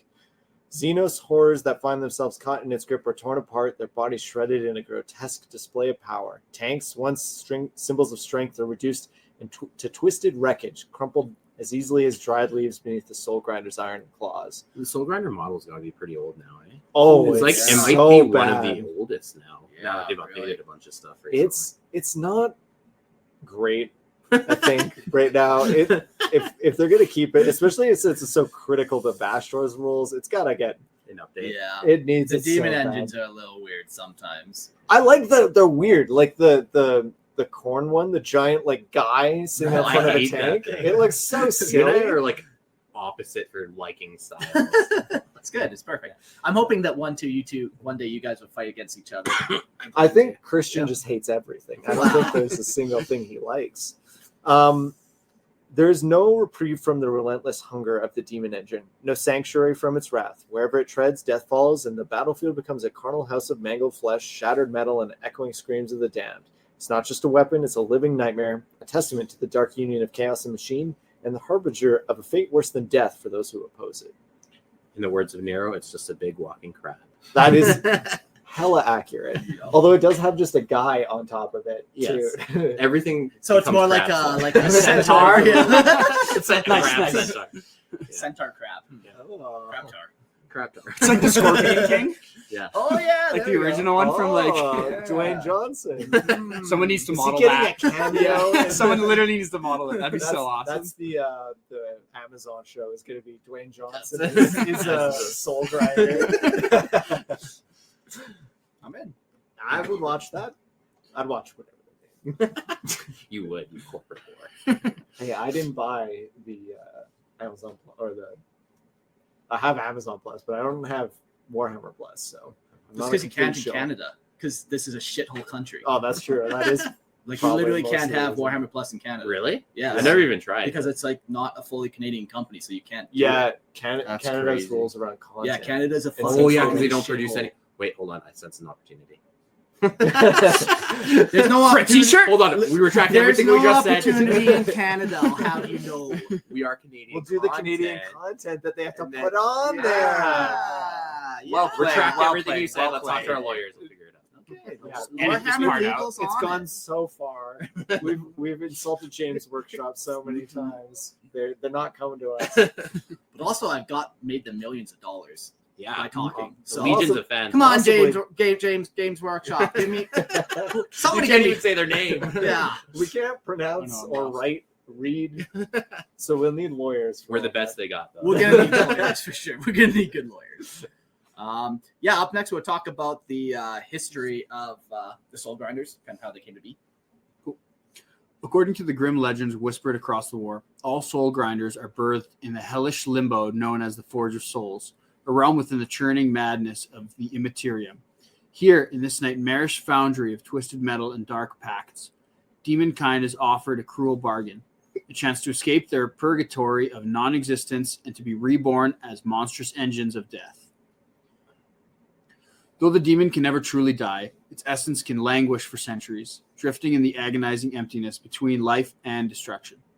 For those immortal horrors, such a fate is a torment beyond comprehension, an unbearable imprisonment in which their malevolent desires and ambitions are frozen in the warp's eternal void.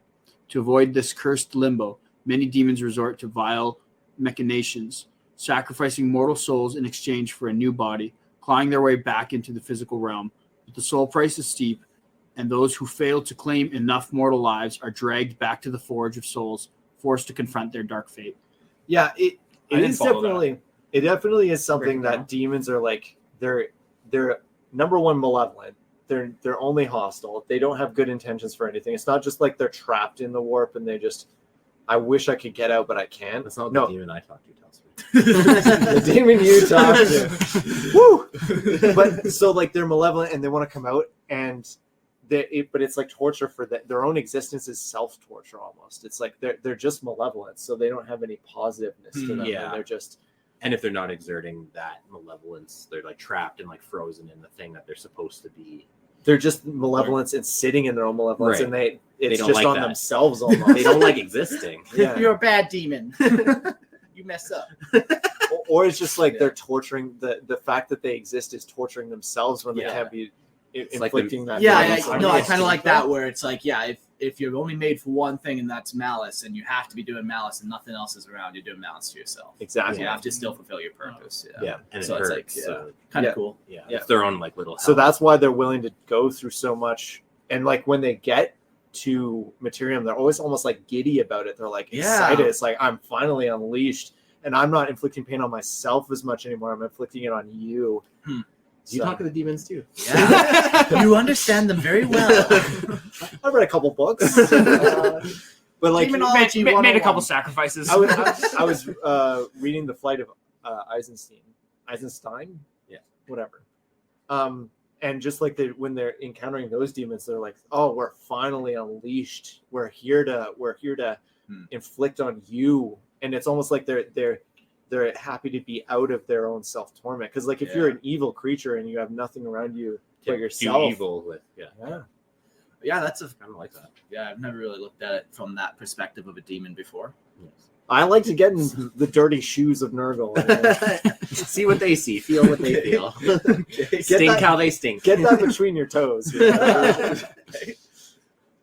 The Forge, however, is not without its perverse generosity. For the truly desperate, it offers a twisted boon, a new corporeal form, a soul grinder, forged from the remains of shattered war machines and the broken husks of daemon engines lost in aeons of conflict. Yet this boon comes at a staggering cost, one that varies from demon to daemon. The price may be a mere handful. I like how you switched. Yeah, I know. I was waiting for that one. The price may be a mere handful of mortal souls, or it may number in the countless thousands. No two demons face the same bargain, and the Forge's cruel games are ever-changing. That's funny. In return for his new body of dark iron and corrupted flesh, the demon must surrender its true name and speak the 3 oaths of the Iron Pact, sealing its soul into the arcane mechanisms of the soul grinder. Bound in metal and malice, it becomes a nightmarish engine of destruction, driven by a relentless hunger for slaughter to repay its unholy debt. Armed with weapons fused from the warp itself, these grim abominations scour the battlefield, seeking to harvest the souls they owe to the Forge. It is whispered among the damned that if a soul grinder can gather the full toll of mortal lives demanded by the Forge, the demon will be freed from its mechanical prison, allowed to return to the unholy existence it once knew. But such freedom is an illusion, a tantalizing lie, for with every massacre, with every soul reaped, the Forge's price seems to rise. The daemon's soul debt grows ever larger, slipping further out of reach in endless cycle of torment. Shit, so they signed like one of those student loan contracts. Where it's just like you pay it. So and you you're actually still- never can get you'll out. never. Well, here's the thing though, like it's weird that why would they want to get out? Isn't this what they signed up to do? Because they didn't want to be grass is always greener, though. You I think get- you're gonna they're go demons there. though. They're always suffering. Yeah, and so they're exactly. wherever they go, they're just. I hate where I am. I hate who I am. I hate everything. And so they're just going to go over here and suffer, and then they're Yeah. going to go over there and suffer. So Yeah, try to wreck this guy's life. Try to go over here, get onto this pack now, whatever. Yeah. So- And at this point too, they're so like their allegiances are like would shift because they probably already gave up their main allegiance to come do this forge worship. Yeah, so they're kind of screwed now. Yeah. It's like you can't go back. yeah, so I think it's just you're probably right. It's like grass is always greener, but it's just an element of I suffer no matter Yeah. where I am because I'm a demon. Yeah. Maybe I'm the problem the whole time. It's time to start looking inward and asking yourself the big questions. Should the soul grinder be destroyed before it can fulfill its debt, the demon is not released, but instead offered yet another chance at reincarnation, this time at a far more punishing price. The iron bonds tighten further, and the demon is trapped once more within a soul grinder, condemned to repeat its eternal servitude and eternal spiral of soul, debt, and slaughter. Got a question there from Nero. Does Vashtar have any clear terms? Does Vashtar have clear terms? He does, just no one reads the contract. Well, it's just that agree click. No, it would be I put in the comments there. The contract literally would reach into eternity. Yeah, no one can actually read You it. can't read it. It's impossible. You try and read. I'm Just just like your saying user that. That's terms not of like, service. No one will read it. You I'm just not click saying that's agree. in the lore. I'm just saying like that would be like if he's going to give you a contract, it's Yeah. not something you'll be able to. to decipher. Yeah. Or like, yeah. You try to read it, takes you eternity to read type thing. Or, It's almost- or it changes even as you read it. 'cause Yeah, it's a like, wait, weird that's not what the demon. first one. I'm getting my lawyers on this. I'm your lawyer. Oh, Vashtar. It's in the contract. They're- We're reading this they're contract gonna on be- your lawyer. There's got to be a Vashtorr of lawyers. The ultimate. The ultimate The- contract the- guy. the- Just The writing soul pin or something. The soul pen. the That's soul that's- pen. yeah, The that's pen it. of souls. The Forge of Souls cares not for the suffering of those it enslaves. It is the machine that consumes hope and life in equal measure. And the demons who enter into its iron pact are as bound to its gears and pistons as the mortals they slaughter in its name. For them, escape is a fleeting dream, a nightmare they cannot wake from. In the end, they are little more than the tools of the forge, damned as eternally as the souls they harvest. That like really reads what you're talking about. Just like they really don't. They're not happy no matter what they're doing. They don't. Yeah. They're uncomfortable. Yeah. Everything sucks. Everything Okay. sucks. So there's some debate in the chat here about how this would work because there is no lies from Vashtar. It doesn't need to lie to the demons to get them to do it. Yeah. But how would the terms change? I think it's just going to be one of those things that it's not a lie, but the contract is going to be never ending. It's Yeah. going to be it's not a deception, but it's like it's warp weirdness. Like what does it mean to sign a contract in your blood as a demon? Yeah. And then like the contract, like it probably has in like after every campaign, I get to renegotiate terms. Sure. You know, like so then Vashtar renegotiates. Here's another 10 souls because you didn't do good enough. Like, yeah. Like it's like you don't the meet- deals always change. Yeah, like if you don't meet your first quota, now this quota is hit, and then it just stacks, and all of a sudden you're fucked. yeah, Right. you're like it's major debt, Yeah. And the and the guy's demon gonna break your knees. Oh, no. they're demons, so they're not going to be like, They don't oh, have I'm gonna knees. I'm gonna like be super loyal to this contract. It's just that when you're talking about how demons would do deals with each other, it's not going to be like, there's no lie. Maybe that's how they interact, but like, what does that even mean to sign a contract with the? with the demon. Yeah, I think there's two. In the codex it says, in the codex for Chaos Space Marine, Vashtar gives you what you want, and he gets what he wants. Eventually, though, we get greedy and want more, so we trade more. So, So it's it's- turning it on the people making the deals. It's Yeah. actually the demons that are screwing themselves Yeah. more so than Vashtor. Yeah, but again, that's the point of like, what does it mean to sign a deal with a demon? a demon. And Yeah. sure, like you get what you want, right? He gives you the demon engine that you get to go in. Agreed. But what is that? What are the terms of what Vashtor gets in return? And what does it Right. mean to make a deal with an eternal, non-temporal being? Right? Also, Like, what would be hilarious That has a because reality you now become show. like Man. a machine in tech. He's also, because we were talking earlier about how he's like kind of whispering and like pulling the strings kind of behind the scenes, right? If he then is now influencing that demon that he made that deal with to want more power, and then I don't know if I just took that on a wild tangent. No, that I made know, no yeah, I know. sense. That's but the thing. You offer them something that they want, right? but it's a horrible deal. But they don't know that. They're just blinded by greed or whatever. They want that more.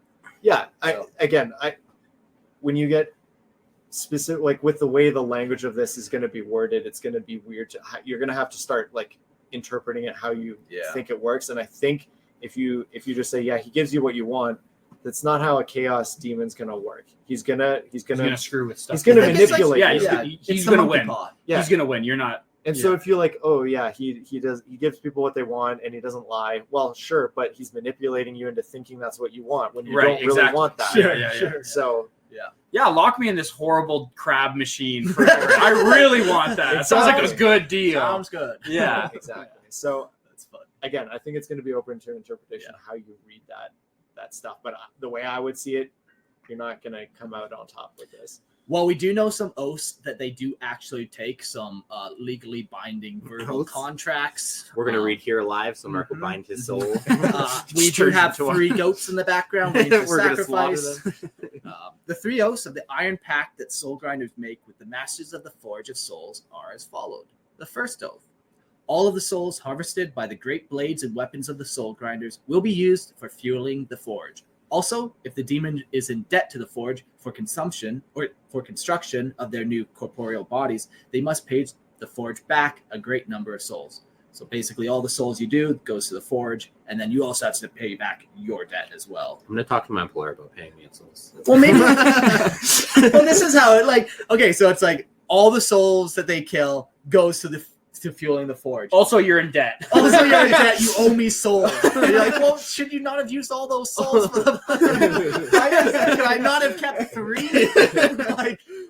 Read the contract. That's what I mean. Right off the bat, exactly. we're talking about it. It's a trick. And It's you're a not trick. coming ahead. Yeah. Like, Yeah. sure, it's not a lie, but like, Just It's like the fucked. bank.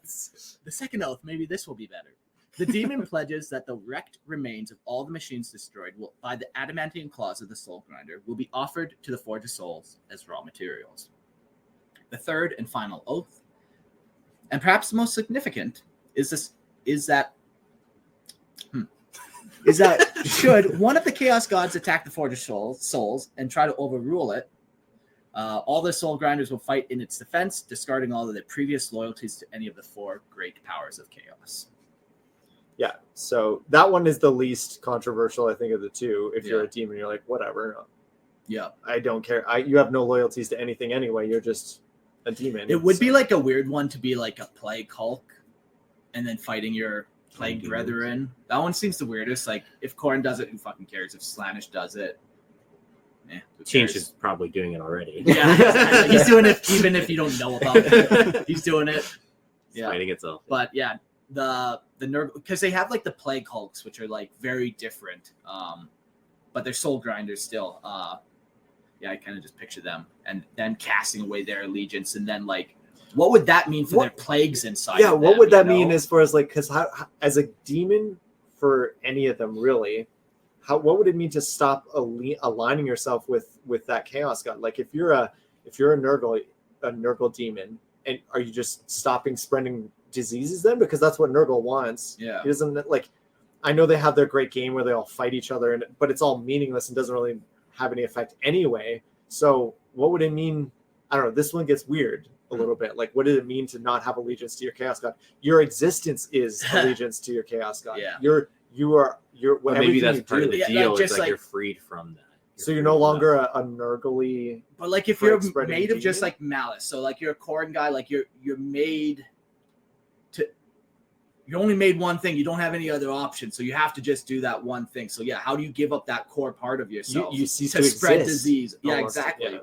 yeah. Or maybe Vashtorr sustains you. with ties them to the mechanical thing, Yeah, to the exactly. machine. Yeah, so so then you're your own free agent, and that's the Yeah, whole okay, draw. so That's that's why. it. That's Yeah, what I'm yeah. saying. You want to, like, if you want real freedom, go get into gambling debts with this guy. So that you're right. So yeah, that's the thing. So with their actual physical bodies, that's how they are able to maintain probably like their presence Themselves. without the actual. Allegiance or tie to the god. So Nero says with Nurgle, it says that if they lose touch with him, they feel a sickness inside of them like a wave. But isn't that just every day for Nurgle? Well, I'm just saying, like, I guess this is an offering of a new way of being, and so you just cease to be the old way. Do you Yeah. not carry any of it with you? I Well, don't and know. like, how much personality do these demons really carry over? Like, how? Or they just a consciousness is now here when it used to be there. Yeah. It's weird. Like, I don't know. are how the demons corn work. bloodthirsters really different? They're out there talking philosophy. One guy really likes cornflakes. The other guy likes Fruit Loops. Like, are they really that different? Probably not. I love that's how No. your philosophical analogy. It's cornflakes or Fruit Loops. No, because some demons, they like ascend and become greater demons, and they do have their own. Not what is good and evil. No, Yeah. no. They have their own What's desires. They can.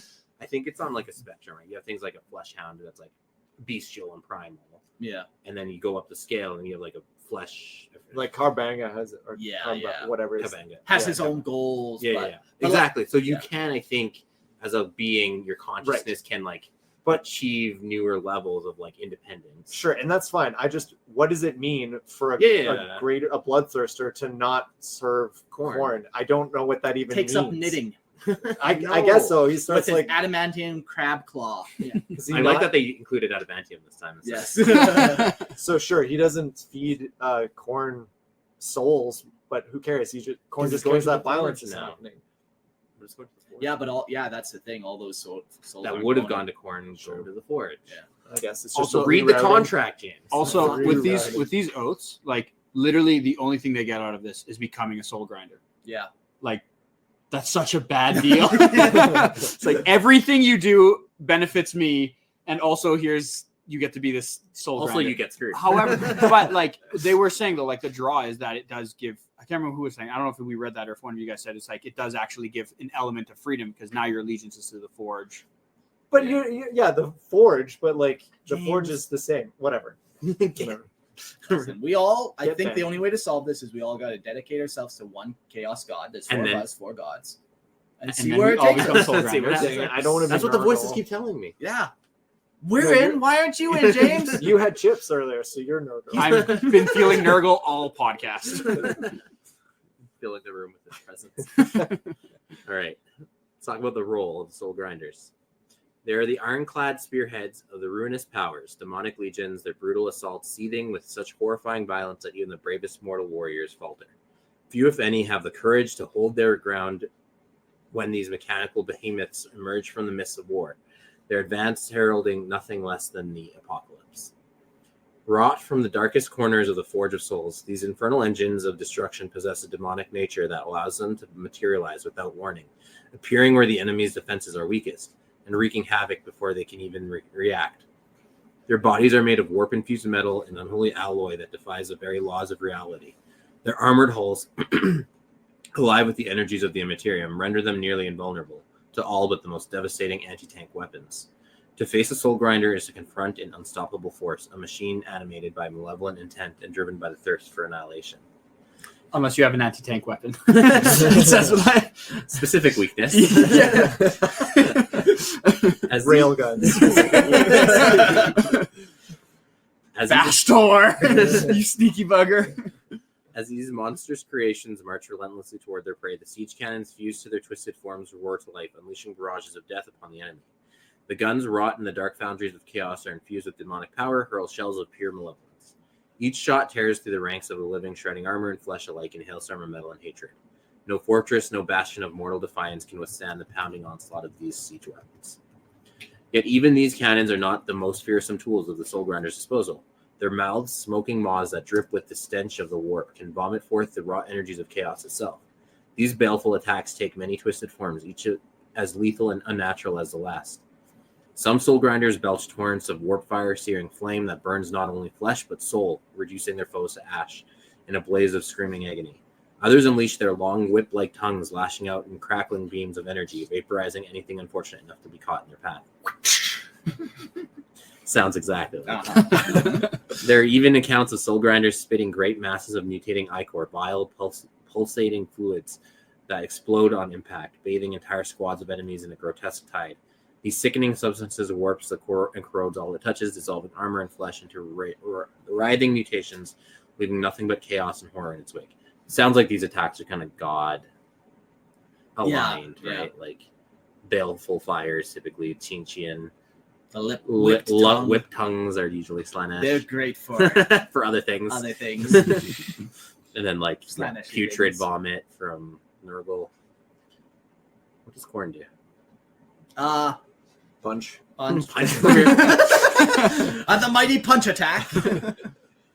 To witness the Soul Grinder in battle is to behold the very embodiment of demonic fury, a walking engine of death, whose very action is a blasphemy against reality itself. His presence on the battlefield is a nightmare made manifest, and its enemies fall in droves. Crushed beneath its titanic limbs or consumed by the warping energies it spews forth, the air fills with the stench of burning metal and the screams of the damned. It is a force not of conquest, but of annihilation, a living siege weapon that exists solely to destroy all of that stands in its way. So what does it use? What are its armaments? Soul grinders, towering over the battlefield like twisted colossi, resemble larger, more terrifying variants of Chaos Defiler demon engines. These monstrous war machines stride forward on 6 piston-driven legs, each plated in unholy warp metal. Oh, they're upgrading from iron. Warp That's metal. nice. Jagged with blades, and inscribed with the accursed sigils of chaos. Their every step is a blasphemous thunderclap, a mechanical cacophony. Man, that's a lot of C sounds in a row. That echoes with relentless march of destruction. Atop this grotesque chassis sits the demon itself. It's a hulking form that fused to infernal machine. Its head crowned with horns and leering with demonic malice. Towers above most other creatures of the warp, while its muscular arms bristle with murderous intent. These abominations of metal and malevolence embody the fusion of demon and machine, a symbiosis of flesh and iron forged in the darkest depths of the forge of souls, or warp metal. Well, you need iron and soul. That makes warp metal. Ah, that's Yeah. the combo. Warped Yeah. tin sheets. Do you know the ratio of soul to I do not. warp? Ah, that's the key that only Vashtorr holds. The Soul Grinder's right hand often brandishes a colossal iron claw, a piston-driven weapon capable of rending tanks apart and crushing infantry like insects. In its left arm, a ranged weapon known as the Harvester Cannon spews destruction across the battlefield, shredding entire ranks of foes with demonic precision. However, there are ranks of Soul Grinders that forsake long-range weaponry, instead wielding dual iron claws for maximum carnage in close combat. Each swing capable of splitting armored vehicles in half and reducing fortifications to rubble.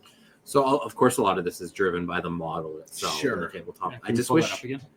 like, the description, it's one of those, like, dissonances between the description of what something is and, like, what the limitations of the tabletop offer. Yeah. It'd be really cool if it was something more like an obliterator, where you could, like, really go to town with Yeah. modifications and changing it. And, like, Yeah, like there's no all ranged variant yeah. of this. And, like, the weapon, it looks like the weapon groups it can carry are actually pretty limited to what's in the codex. And obviously, like, Yeah. This might also change if there is an Update, update yeah. to it. Definitely would be something Oh, I yeah. would I like. assume they'll redo it quite a play different way. calls. Cool. Yeah, because like any model that doesn't have a base is going to be something that either is not going to stay very long or they're going to update. So, and since they haven't got rid of it and it's so old, I'm assuming they're going to do an update for it. Yeah. So, and based on, I assume the model will look pretty cool. It's always been So, popular too. Like even when we went to that tournament a couple weekends ago, guys Yeah, so rocking yeah. 4 of them. That's wild. Like, eh? yeah, no, they're like, so yeah, they would probably sell. They deserve a remake. More terrifying still is the Maw Cannon, a natural weapon that all Soul Grinders possess. This gaping maw, alive with baleful warp energies, can spew forth the searing flames of the baleful torrent, or unleash roiling masses of mutating phlegm in a phlegm bombardment, It's my favorite sentence. a grotesque barrage that annihilates entire squads of enemies in a single oozing blast. Those caught within this dulge are not merely destroyed, they are twisted, warped, and corrupted, their forms contorting in an agony as they are consumed by the warp's raw malice. Among the ranks of these monstrous creations, some Soul Grinders display even more bizarre and lethal variations. Certain demons, especially those aligned with the bloodthirsty corn, which is that just like the origin would be their alignment, Yeah. replace their iron claws with a warp sword, a shifting eldritch blade forged from pure warp energy, a living weapon of hatred that cuts through reality itself. The warp sword's edge is ever-changing, imbued with the demon's seething rage, able to slice through even the most resilient of defenses with effortless precision. Additionally, soul grinders possess a terrifying ocular weapon known as the warp gaze. From their hollow, soulless eyes, they unleash bolts of raw warp energy, scorching through armor, flesh, and soul alike. Those cut in its gaze meet an agonizing death, their essence torn apart by the seething energies of the warp, leaving behind only ash and ruin. While that might be better. If it destroys your soul, at least it doesn't get sucked into the forge. I'll take that one. Give me the soul. Yes, win for the Imperium. Hey, you gotta cut your losses, okay? Either get sent to the forge or get obliterated. What would you choose? Yeah, okay. While these infernal machines are bound to the Forge of Souls, they can also pledge their horrific allegiance to one of the 4 major chaos gods. Whether such a pact enhances their already formidable arsenal or grants them further malevolent abilities remain a mystery even to the most learned inquisitors. But what is known is that their loyalty to chaos is unwavering, for the thirst for destruction is insatiable. So they can't, you have like a sub loyalty almost, like you're like, I'm working for Vashtor, but like if you want to slip me some extra Soul cash. Yeah, some soul cash. I'll get this cool new sword. But I don't know why would a chaos god give them that? Because they can. Okay, he's the arms dealer, so he can give these engines. He lends them out to all the different gods. They only turn on them if that god gets too big for his britches and attacks as a soul. Right. So other than that, he's giving these out to Khorne wants a bunch of these. Yeah, so then Khorne would have his favorite one, perhaps. Yeah, and he's going to give them some boons. Yeah, that makes sense. That makes sense. You get a boon. Everyone. Each soul grinder that takes to the battlefield is not merely a weapon, it is the embodiment of demonic wrath, a living siege engine whose only purpose is to annihilate all that stands in its path. Whether unleashing torrents of warp fire, smashing tanks with iron claws, or slicing through enemies with a warp sword, the soul grinder is a relentless force of destruction, a fusion of metal and malevolence that defies all who oppose the ruinous powers. Jack says he's the arms dealer. You must know the Gene Stealer as well. I am the Gene Stealer Jim. Two episodes in a row he's made a Gene Stealer joke, so that's good. Get out of here. So yeah, that's Vashtar, the Forge of Souls, Soul Grinders, Demon Engines. There wasn't that much episode or that much knowledge on him. I feel like he's fairly new. He's going to get up to some more campaigns and stuff. I think he's got a lot of potential of where he might go. And I think he's opened up a very interesting conversation of what happens if he becomes a 5th chaos god, or what does that even look like? Is that possible? But maybe before we jump into the Tales of the Warp segment where we can talk about that, do you guys have any closing thoughts on any of the... I'm still not totally sold on his background, foundation, but the rest of it's pretty cool. Would you want to know where he's from, or what? No, just the whole what's his theme? For lack of a better word, what he's the god of, or what he wants to be the god of. Yeah, I just think that needs to be tweaked a little more. It could be cool from a satanic Luciferian kind of role if they really leaned into that. That could be cool. It could be cool if he did do the like you're saying, the monkey paw thing, a little stronger theme. But just being the god of ingenuity, and, that overlap with change, find something different. I think it's not, since he's going to be a chaos god, and chaos gods are evil basically uniformly. I feel like there's a lack of evil of just being the god of create, or being themed around creativity. Because creativity in itself is neutral. And I get what they're getting to at the soullessness of science and science. You always see that. Sure. Jurassic Park is a good example of exactly that, right? Weaponizing science. But it doesn't ring true if you don't think that science is inherently anything. It's just a tool, right?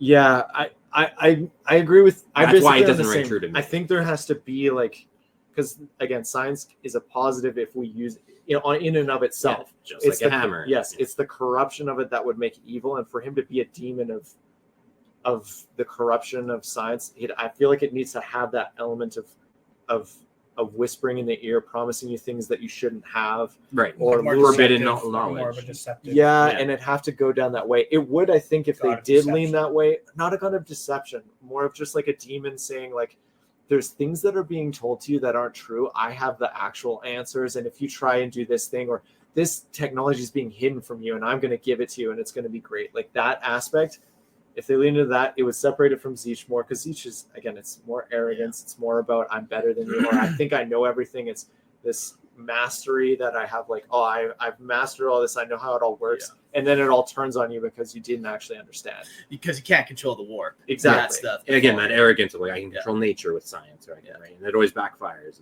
Yes, and those are different conceptually, but if he just sticks to what we've kind of gone through, it feels a little too overlapped. Yeah. And so that's my only issue with it. But everything else, I really like his look. I really like the like he's the forge master of the demons. That's super awesome. I like that he has his own way of doing things. I like that he kind of plays all the other gods off of each other and keeps himself safe that way. His whole thing is that he has a foot in both worlds, and that's how he keeps his leverage. It's cool. Yeah, no, he's got a couple really cool parts like that with the foot in both worlds. Yeah. You have any thoughts about Vashtar before we get into it deep?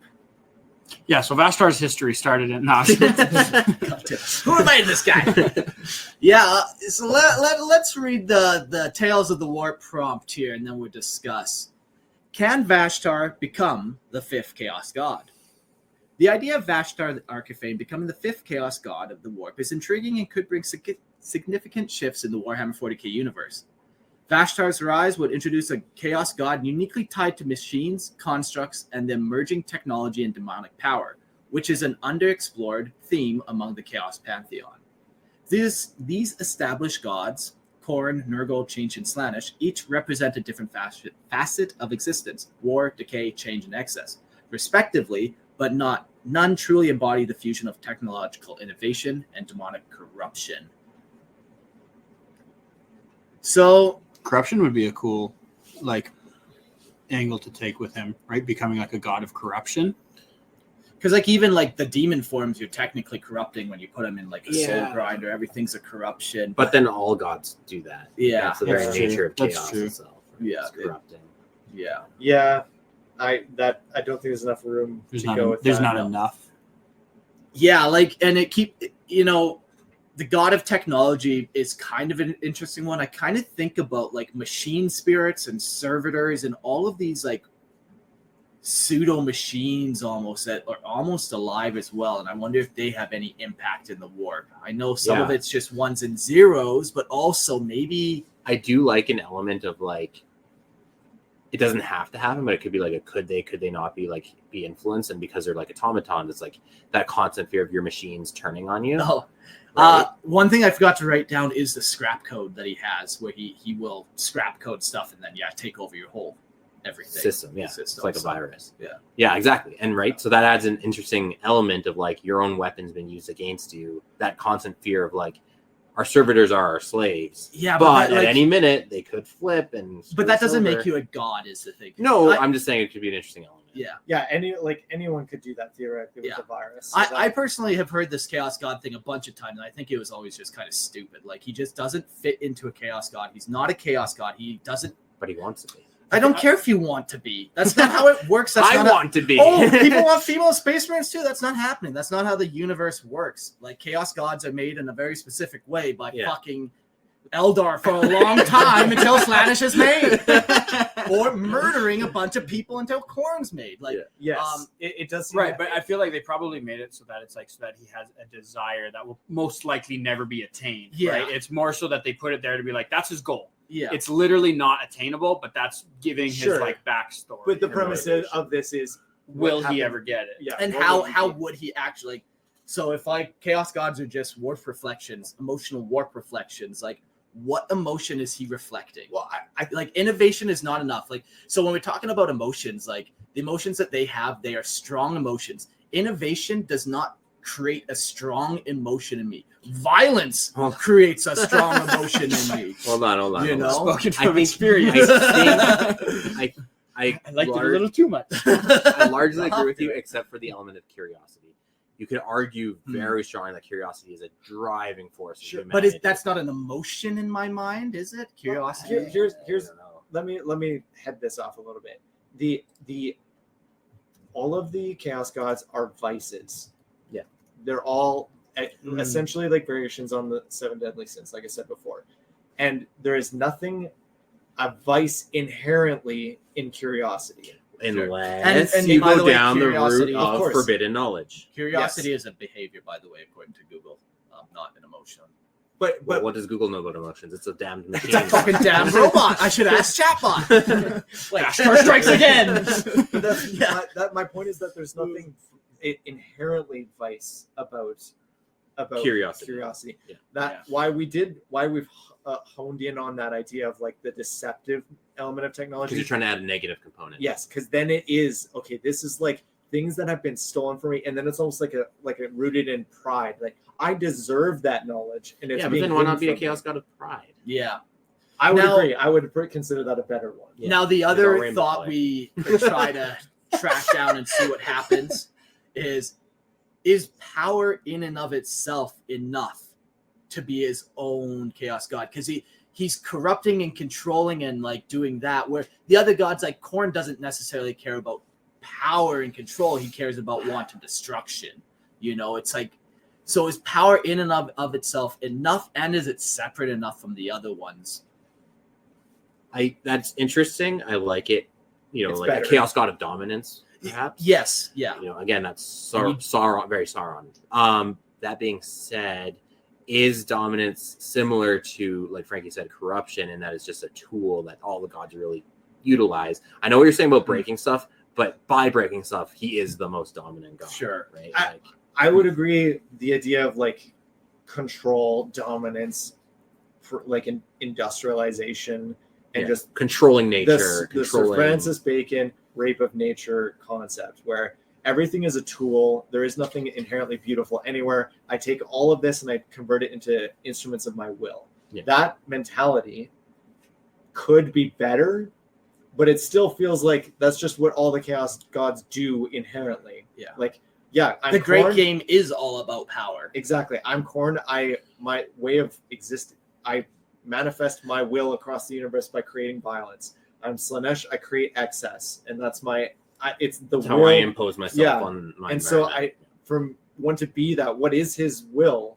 It's just to, to be will. yeah, Right. it feels weird, and it doesn't feel thought out enough. Yeah. So I don't know what he would be as a chaos god. It doesn't make sense. It's almost like, I think it's just like in universe, he's like, I want to be the fifth chaos god, but like that's not a possibility. That won't ever actually happen. He thinks it can happen, but like that's He's wrong. Yeah, I like wrong. He's He's that wrong. kind of that take a little more. Yeah, it, like- it feels like it's an unattainable goal that he's Yeah. like after, but like Yeah, and, like and this- maybe even like the chaos gods even know like not gonna happen, Not dude. gonna Like yeah, like this is very much an in-universe opinion in my mind, as opposed to like the meta view that we would have of it, where we're like, yes, this is his projected path. Yeah. 5 more years, he will be a chaos god. It's like, no. This guy just thinks he thinks he is. He thinks he will. Yeah. Sure. And I think that's the only way to really justify. And it, 'cause I actually like that. It's cool because Yeah. it gives him like an unattainable goal but to continue dealing arms to all the we gods. even like hear about the emperor trying to become a chaos god. It's like, that's not how it works. That's not how it works. There's other demons too that track with that, like Scarbrand, like his unattainable goal, right? Like he goes and fights Khorne. Like you're not gonna win, man. Sure. right? But he does it because he feels Yeah. this drive. Same thing with Vashtorr, right? Like Yeah, And, like- that would be my preference, is that he's just a crazy demon that has delusions of grandeur. and they're not necessarily unjustified because he controls such a powerful element. He's Yeah. probably like, hey, I could probably pull this off. He has the arrogance to kind of back it up to a degree, but he doesn't realize that. well, he too but is but limited. like saying Yeah. that is like saying, oh, I have the biggest number. I'm the closest to infinity. Yeah, sure, you're Right, closer, but you're than nowhere me, near. But you're not. Yeah. But that's my Can't get point. there, That's yeah. exactly my point. It makes the Now- most sense for him to be that way Sure. because of his position, but He can't he do still it. can't do it. I think he fits a much cooler role as opposed to just lumping it into something that we already have 4 of. He creates this different type of thing where it's the combination of the material and immaterial, like he talks about, where he's trying to conquer them both. He's not just the warp entities, the warp gods are just trying to conquer the warp. That's their game. But he's trying to do something much more. Yeah. So it just, for him to become the 5th chaos god, it then cuts his plan in half, where now that materium is no longer accessible to him. So Unless he finds a way to do both and anchor Yeah, himself in both anchor and be a himself god that and- can do that, which would make him unique. but then exactly. Then it's just and then he's not ridiculous. even like a god. He's like this completely other thing is what I'm saying. Yeah. You know. A better thing. Yeah. But Yeah, not a ultra fifth, god. but not the fifth chaos god. And I One wouldn't could love say a it. ring Yeah, to so you'd rule be all above them. rings. Yeah, So, exactly. well, if he One- was able to do both of the things, like exist in both the warp and material, then it would end the setting. So Well, then he can't win, can he? Then we should throw more bodies at it. Then more guardsmen at the problem. Yep. Drown him in in the guardsmen. Soul Forge. Yeah, GW loves keeping the status quo. Man, I would argue that until recently. Yeah. Now it's I like a disagree. fair game. I don't know. Like they do always retreat at the last minute. They always bring things forward and then they kind of pull back at the last minute. Like you said, Mark, all the heroes will like disband and not actually. well, advance there's lots of anything. things that have happened that do change, like the Eldar trying to create their new god, and then Yeah, taking but then they steps totally toward- drop that storyline and then no one talks about it again. Sure, So- okay.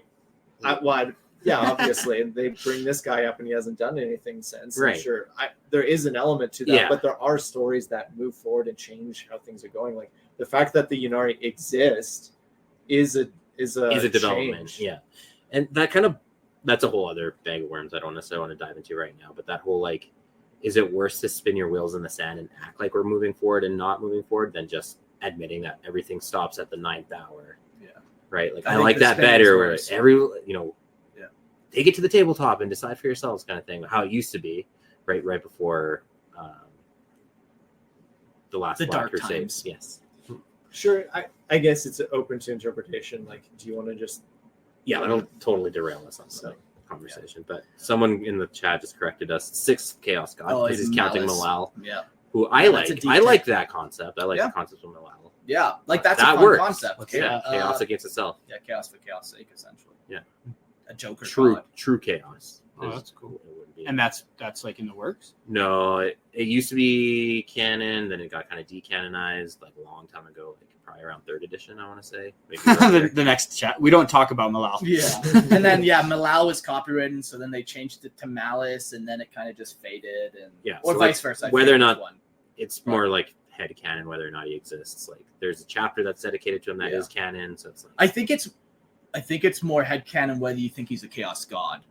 Yeah, Like, or just a because greater he demon. definitely exists. There are Sons of Malice Marines out there in the Yeah. universe. He definitely exists, but is he a chaos god or is he just like very powerful. another demon? Yeah. Someone also just said 7th Emperor Chaos God. Oh, okay. Stop it! That is Oh yeah, but heresy. the Tau, 4-armed god that they created. I remember that. So 8th, yeah. There's a lot of We chaos need to gods. stop that- adding Chaos Gods here. That's what I'm saying. They do. Yeah, the 4 do cover a lot of. I think this is to get back to Vashtorr. The 4 do cover a lot of the 7 Oh yeah. deadly sins. Like I said, you can kind of fit them all in there, and I think to start shoehorning in like random concepts, Yeah. there's a reason why, like as cultures, we kind of narrow down to these things, and they've lasted so long, and it's because these concepts kind of cover everything. If you did, because like for example, you said a chaos god of pride could be what he is. But Zeech is the chaos god of pride. Because he thinks he knows everything. Or Slanish is too. Slanish is a little bit more like lust and greed put in. No, I think there's pride in there too. Maybe pride in your arrogance or like arrogance, even yeah. pride. Like Sure. That's you're- what led to the downfall of the Legion. There's They an thought they element were of the that best. too. Yeah. There's obviously that's why I said they're kind of smashed together and Yeah. But like they cover all of the concept on their own. Yeah. Yeah, I don't think like that you're there's a saying, need like for cultures more. kind of came together now, like the 4 horsemen of the apocalypse and like Christian mythos. Like I know there's like pestilence and like war. What are the other ones? Conquest. I don't remember. Them all. So there's not like an excess one and then like No, a there's change type or like No. similar. No, okay. 2 nailed it. But But that's the, not so the much. point is though that Death. like there are Death these is the other one. concepts Yes. and themes that are pretty central, and to Death. just like bring up new ones that are kind of like Vashtar doesn't fit in there. I like what he is, and he's a good character as he is. Mhm. He should never ascend. I agree. Yeah, because he ascends and it just is like, okay, what Game breaking. have you just created here? Like what rules have we just made that people can ascend now to chaos gods? What have we done? What have we done? Yeah, what have you done? What have we wrought? Any other thoughts on Vashtar? Yeah, okay. Well, I forgot to tell somebody to call in. We can drop an invite link here. we'll drop that right now. And if somebody wants to call in and give their hot take on Vashtar or anything, Well, not anything. Anything. We're slowly. Guys, I need relationship advice. My wife's about to leave me because I listen to Warhammer podcasts. Yeah, I heard some guy went on a road trip with his girlfriend and listened to a bunch. Oh, no. Yeah, he's single now. He's single. Let's just go through our end notes here while we wait for someone. Lorehammer listener lore. Oh No. yeah, and things. Okay, I'll take that away. Lorehammer listener lore. I haven't done one in a while, but when I get back to Panama, I'll be recording a lot more. It's just in Canada, time's weird. But we almost have 200 episode out on Lorehammer listener lore. Come check it out. Gerald's a great guy to help read with me. So yeah, that's always fun. Yeah, if you like what I do, come check us out at Star Wars podcast. Listen to me, listen to Jordan talk about Star Wars stuff. Love it, hate it, indifferent to it. Just come check us out. Mm-hmm. Want to say a special thanks to the new Patreon members, Tristan, Zach, and Nick. Yeah, Appreciate you. You make doing the podcast easier. I know that we had some rough recordings recently, but we are like trying to put resources into making it better. That is like the main thing that we do with you guys as patrons. Yeah, and we just had this awkward thing where it's like, we were doing it when I was in Panama. That I came up here, and I didn't think I would be here for very long, so we didn't want to buy a bunch of gear, you know. And because I'm going back down, I think this is our last in-episode recording, in-studio recording before I leave. So we might get one more. But yeah, so that was kind of what happened. But we are trying. Thank you guys so much for believing in us, supporting us, and all that kind of stuff. We can jump into call-ins, I think. Yeah. I do have one James complaints, but we'll do that after. Okay. Because it's too long. All right, Nero. Wow, Nero, welcome to the show. You'll need headphones. Hold on. Wait. Sorry, I can't hear you. I forgot about this setup. Are you unmuted? That's the question. All right, let's do this. Hello. No, you're still muted, my friend. It might be that. No, we heard before, so Okay. Is it working? Can you hear us? That's the question. Oh, she can hear us. Wait, we weren't recording this whole time? In the Well, chat. maybe keep trying to figure that out, and we're gonna add that other person who's gonna call in. And, Chat, can you hear in the chat? Can other people in the chat hear him? But Nero, we'll jump back to you. Welcome to the stage, Sky. I fucking don't know. Sakashi, welcome. Hey, welcome. What are your thoughts on that? For me, Vashtar is like kind of interesting character in the universe because he's different in ways from the other chaos gods. He's not a chaos god, but he attempts to be one. And it is fun in a way. He ties with the forges, all the forge machines. Now we have something that, there's not a, they are. Yeah, you have roller fiends, forge fiends. Yeah, all of that was, but now we kind of know where they come from. Yeah, like we had a little bit of the Forge of Souls knowledge before, but like the whole aspect of like the dark mechanicum and how they actually operate and all the logistics in that, it's pretty unclarified, really. So this was a nice little piece of that dark mechanicum puzzle that we've been missing. I do like the idea too that he's almost his whole theme is that you like get hoisted on your own machine, and the idea that his goal of becoming a chaos god is the thing that like undoes him would be kind of a cool poetic element to him too. I kind of see that, but still, as you said before, all the forge machines can be whatever we want. Yeah. When I started collecting the minis, I started with the Chaos Army, the Black Legion, and I always wanted to have a Mauler Fiend. But I always wanted to have the Mauler Fiend, with the Scourges and all. But I wanted those two big skull gatlings on it. Yeah, okay. And I always thought it was like, what's the problem? And then I just realized that you built a Forge Fiend, not a Mauler Fiend. But the thing is, actually, you can do it with all the pieces to make it fit. because just a little bit you of can- just yeah, a little you bit just- of you just need to keep slapping bash a stuff bit. together.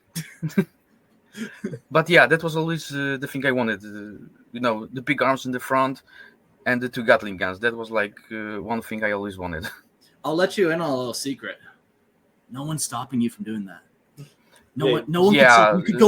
You could go to the store tomorrow and buy one and build it and have it and then treat it like a child of yours or something. If you want. Yeah, I still have in a box in all the not even cut out. I have a Night Abominant, and it still waits to be done. So Cool. I kind of want to do something in between, not stack things up. Yeah. Yeah, like just imagine the cool demon engine army you could do. Like if you didn't worry about tabletop rules, but you're just doing conversions and cool stuff like that. Yeah, just for myself. Like Yeah. I haven't played any game. I just get the minis I want because I think they're fun and cool, and just building, like kind of a display, and that's Cool. what I do. Cool. Do you have like a Instagram or anything we can check that out to see what you're up Not to? really. I'm just doing like it's for myself, but I do. So yeah, I'll take your personal address, and that's fine too. Home address, whatever. Whatever I do, I kind of post it on the Discord. In the Oh, work in nice. progress, I just share it in then. My latest one I did the Lion. I finished it. Nice. I'm really, really happy about it. It was kind of, problematic in ways because it's a really nice mini. It's a great character, and I didn't want to, destroy it in way. So I was like, kind of, You got to do a I good don't enough job know. for him. yeah. Because if my skill is enough for me to be happy with the outcome. And if you fuck up, just take him off the base, put him on a soul grinder base, corpse him, body token, Or you can just throw it in the grinder. or in the grinder, puree that motherfucker. Yeah.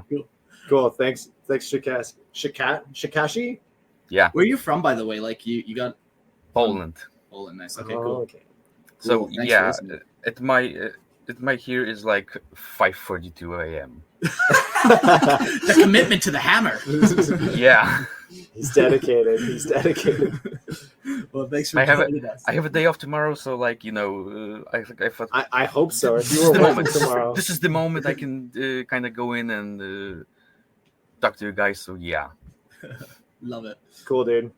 Thanks for joining us. no problem. Thanks. I think Nero got his sound working. Hello. Hey, what's happening, guys? How y'all doing? Good. You have those lovely LEDs in the background. Yeah, appreciate it. Yeah, what did they say? Long time listener, first time caller. The other bonus is Christian doesn't have headphones, so you can say whatever you want about it. Oh, cool. Yeah, I love how he's been so- reacting though. He smiles whenever we smile, and I just want to feel included. It's like he feels like he knows what's going on, but yeah, he's not even special enough to get a name tag. No, I'm the Mr. No, Battle, no. and he's just here. Yeah. It's his last episode, every episode, right? That's right. This is the real last episode, though. Gotcha. So, coming into this, like, I knew nothing about Vashtorr, but I knew a little bit about like the chaos gods and stuff like that. But I was wondering, so with the Black Crusade and with Abaddon coming out, and the Imperium not really knowing what he was looking for per se, could it have been possible that those crusades were him maybe looking for parts of the key or trying to get research, or what are your guys' thoughts on Yeah. that? so actually, that no. Go ahead. I think that's like one of those what we know and what the meta knows, what characters know, because we know what Abaddon was after. He was after those Blackstone monuments or whatever, that when he destroyed them all those pylons, I think they called them, that when he destroyed all the pylons, then he opened up a rift, that Cicadrix Maledictum. So I think even though the Imperium didn't know what the fuck he was up to, I think Abaddon knew all the way from like, I remember when we were doing it, we went back and like, he knew what he was up to all the way at like the 6th crusade, and now we're on the 13th, and each one he knocks out another pylon here or here, and to the Imperium it looks random and chaotic, but to him it's a plan. And yeah, I don't think it's connected to Vashtar and his like arcs of omen or anything like that. Yeah, I think the way they've done Vashtorr so far is that they haven't really told what he's done other than the Arcs of Omen yet. Like, it's been pretty mysterious. Yeah, So I feel like he's just one of those characters you can read so much into. I feel like you can do that with pretty much anyone in the warp, but he's just one of them that you don't know a whole lot about him, so you can read so much into him. Yeah, and you got to figure out, like, how does he operate? Like, I understand how humans operate. I can get that. But like a demon, first you got to understand that, unpack that. Yeah. Is he in his forge all the time, forging and making stuff? Or is he out there fighting battles often? Is he personally leading it? It seems like he's got his own things that he's really into. Yeah, I was wondering what would ever be his point of coming to the Materium if he's always at the forge, He's sending out the soul grinders and... Yeah.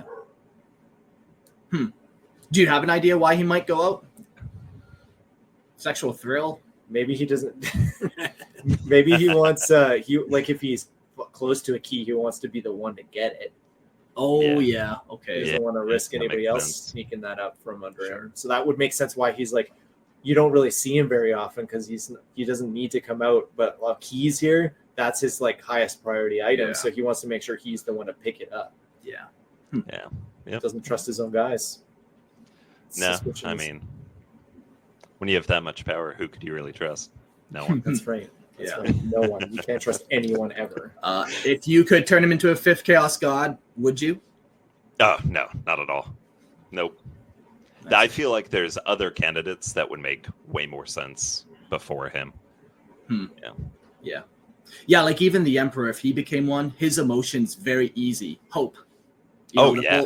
Like the whole Imperium prays to him essentially, and is hopeful that he's going to save him. Like it's a very tangible emotion, something that we don't have. Sure. Where Vashtar just is not an emotion. Yeah, no, not at all. He's a machine, cold and calculated. That is a much more interesting one. Like a positive Chaos God, what would that look like? Yeah.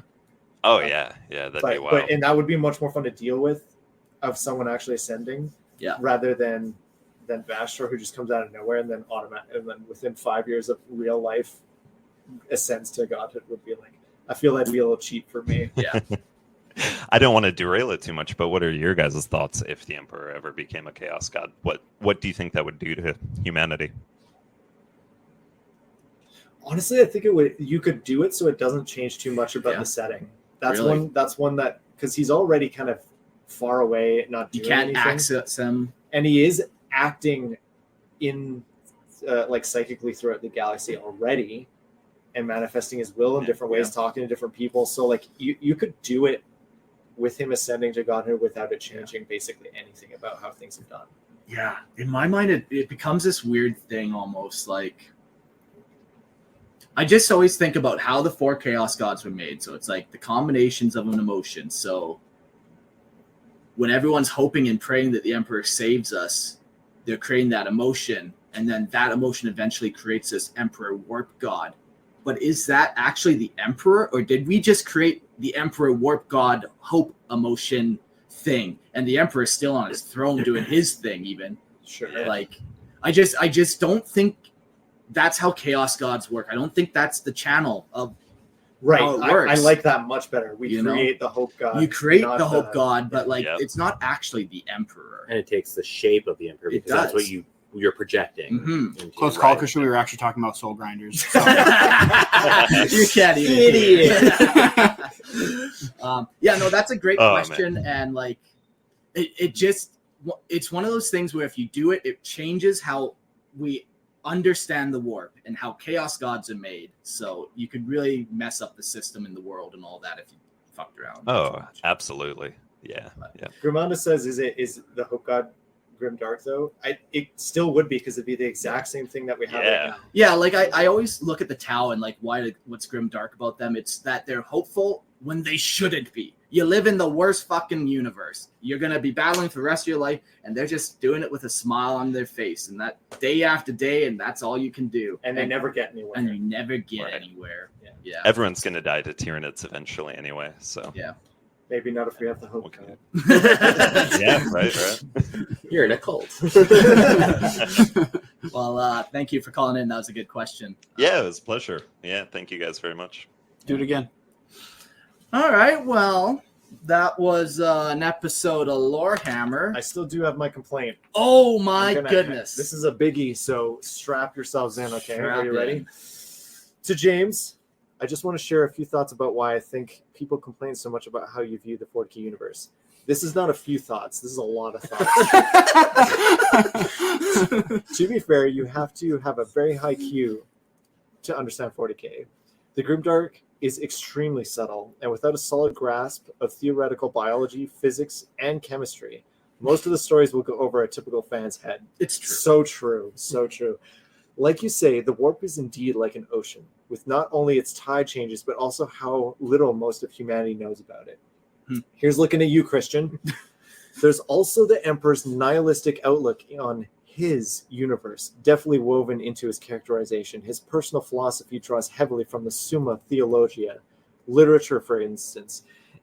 In its portrayal of the Emperor as a godlike figure guiding humanity's pitiful fate, the eternal struggle between order and chaos reflects Aquinas' decisions of divine will and moral conflict. I'm sorry if it's going over your head. Might be time to get out your Warhammer adventure books and go back to basics. Whew! Whoa. Fire. For the fans to truly understand this stuff, they have to be intellectual, to have the intellectual capacity to truly appreciate the depths of the lore, realizing it's not just grimdark. They're saying something deep about life in the far future. As a consequence, people who dislike learning about the lore of 40K truly are idiots. Of course, they wouldn't appreciate, for instance, the humor in Korn's existential catchphrase, blood for the blood god, skulls for the skull throne. The humor in that. So subtle. It's so subtle. Which is a cryptic reference to the Index Librorum Prohibitorium, epic Forefathers and Sons. I'm smirking right now, just imagining one of those twirling his mustache and smirking he is. Adelaide simpletons scratching their heads in confusion as Rick Priestley's genius wit unfolds across the novels. White dwarfs and says, "What fools, how I pity them." And yes, by the way, I do have a Space Wolf rune tattoo. And no, you can't see it. It's for the ladies' eyes at Games Day only. And even then, they have to demonstrate they're within 5 IQ points of my own, preferably lower. Clarification. Nothing personal, kid. An actual knowledgeable fan. Yeah. Ursats. Well, while we're not intelligent, I like to think we bring the autism to Lorehammer, and through that we understand. That was amazing. That was an excellent complaint. Yeah, Thanks for that. yeah. That's that. So it wasn't a sound complaint, which I was worried about. No, it was a good one. Oh, no, I don't read the sound complaints. Get out of here. Get out of here. All right, well, that's a show. Thanks, everyone, for listening. I don't know if what we're doing for the next episode. Reach out to me if you have any ideas. I was kind of thinking doing an Imperial Knight redo episode because the one got fucking chopped. So maybe that'll be it. But reach out. Let us know. You can reach out on lorehammerpodcast@gmail.com. Don't forget to join the Patreon. Go to Lorehammer Podcast and throw us a couple bucks. You can join the live stream. It's a lot of fun just chatting with people and doing all that kind of stuff. Go around the table. Christian, thank you for coming. James, thank you for coming. Mr. Battle says goodbye. Frankie, thank you. Thanks for having me. Your knowledge, I don't know how if we could have got through the episode without your yeah. expertise. Yeah, I appreciate you guys asking me to write the episode for you. It wasn't a ton of trouble, and yeah, we'll see you guys next week after this hostile takeover of Lorehammer Podcast. So, Mark, thank you for being on the show. yeah. Your last episode. Oh, no. All right. See you guys.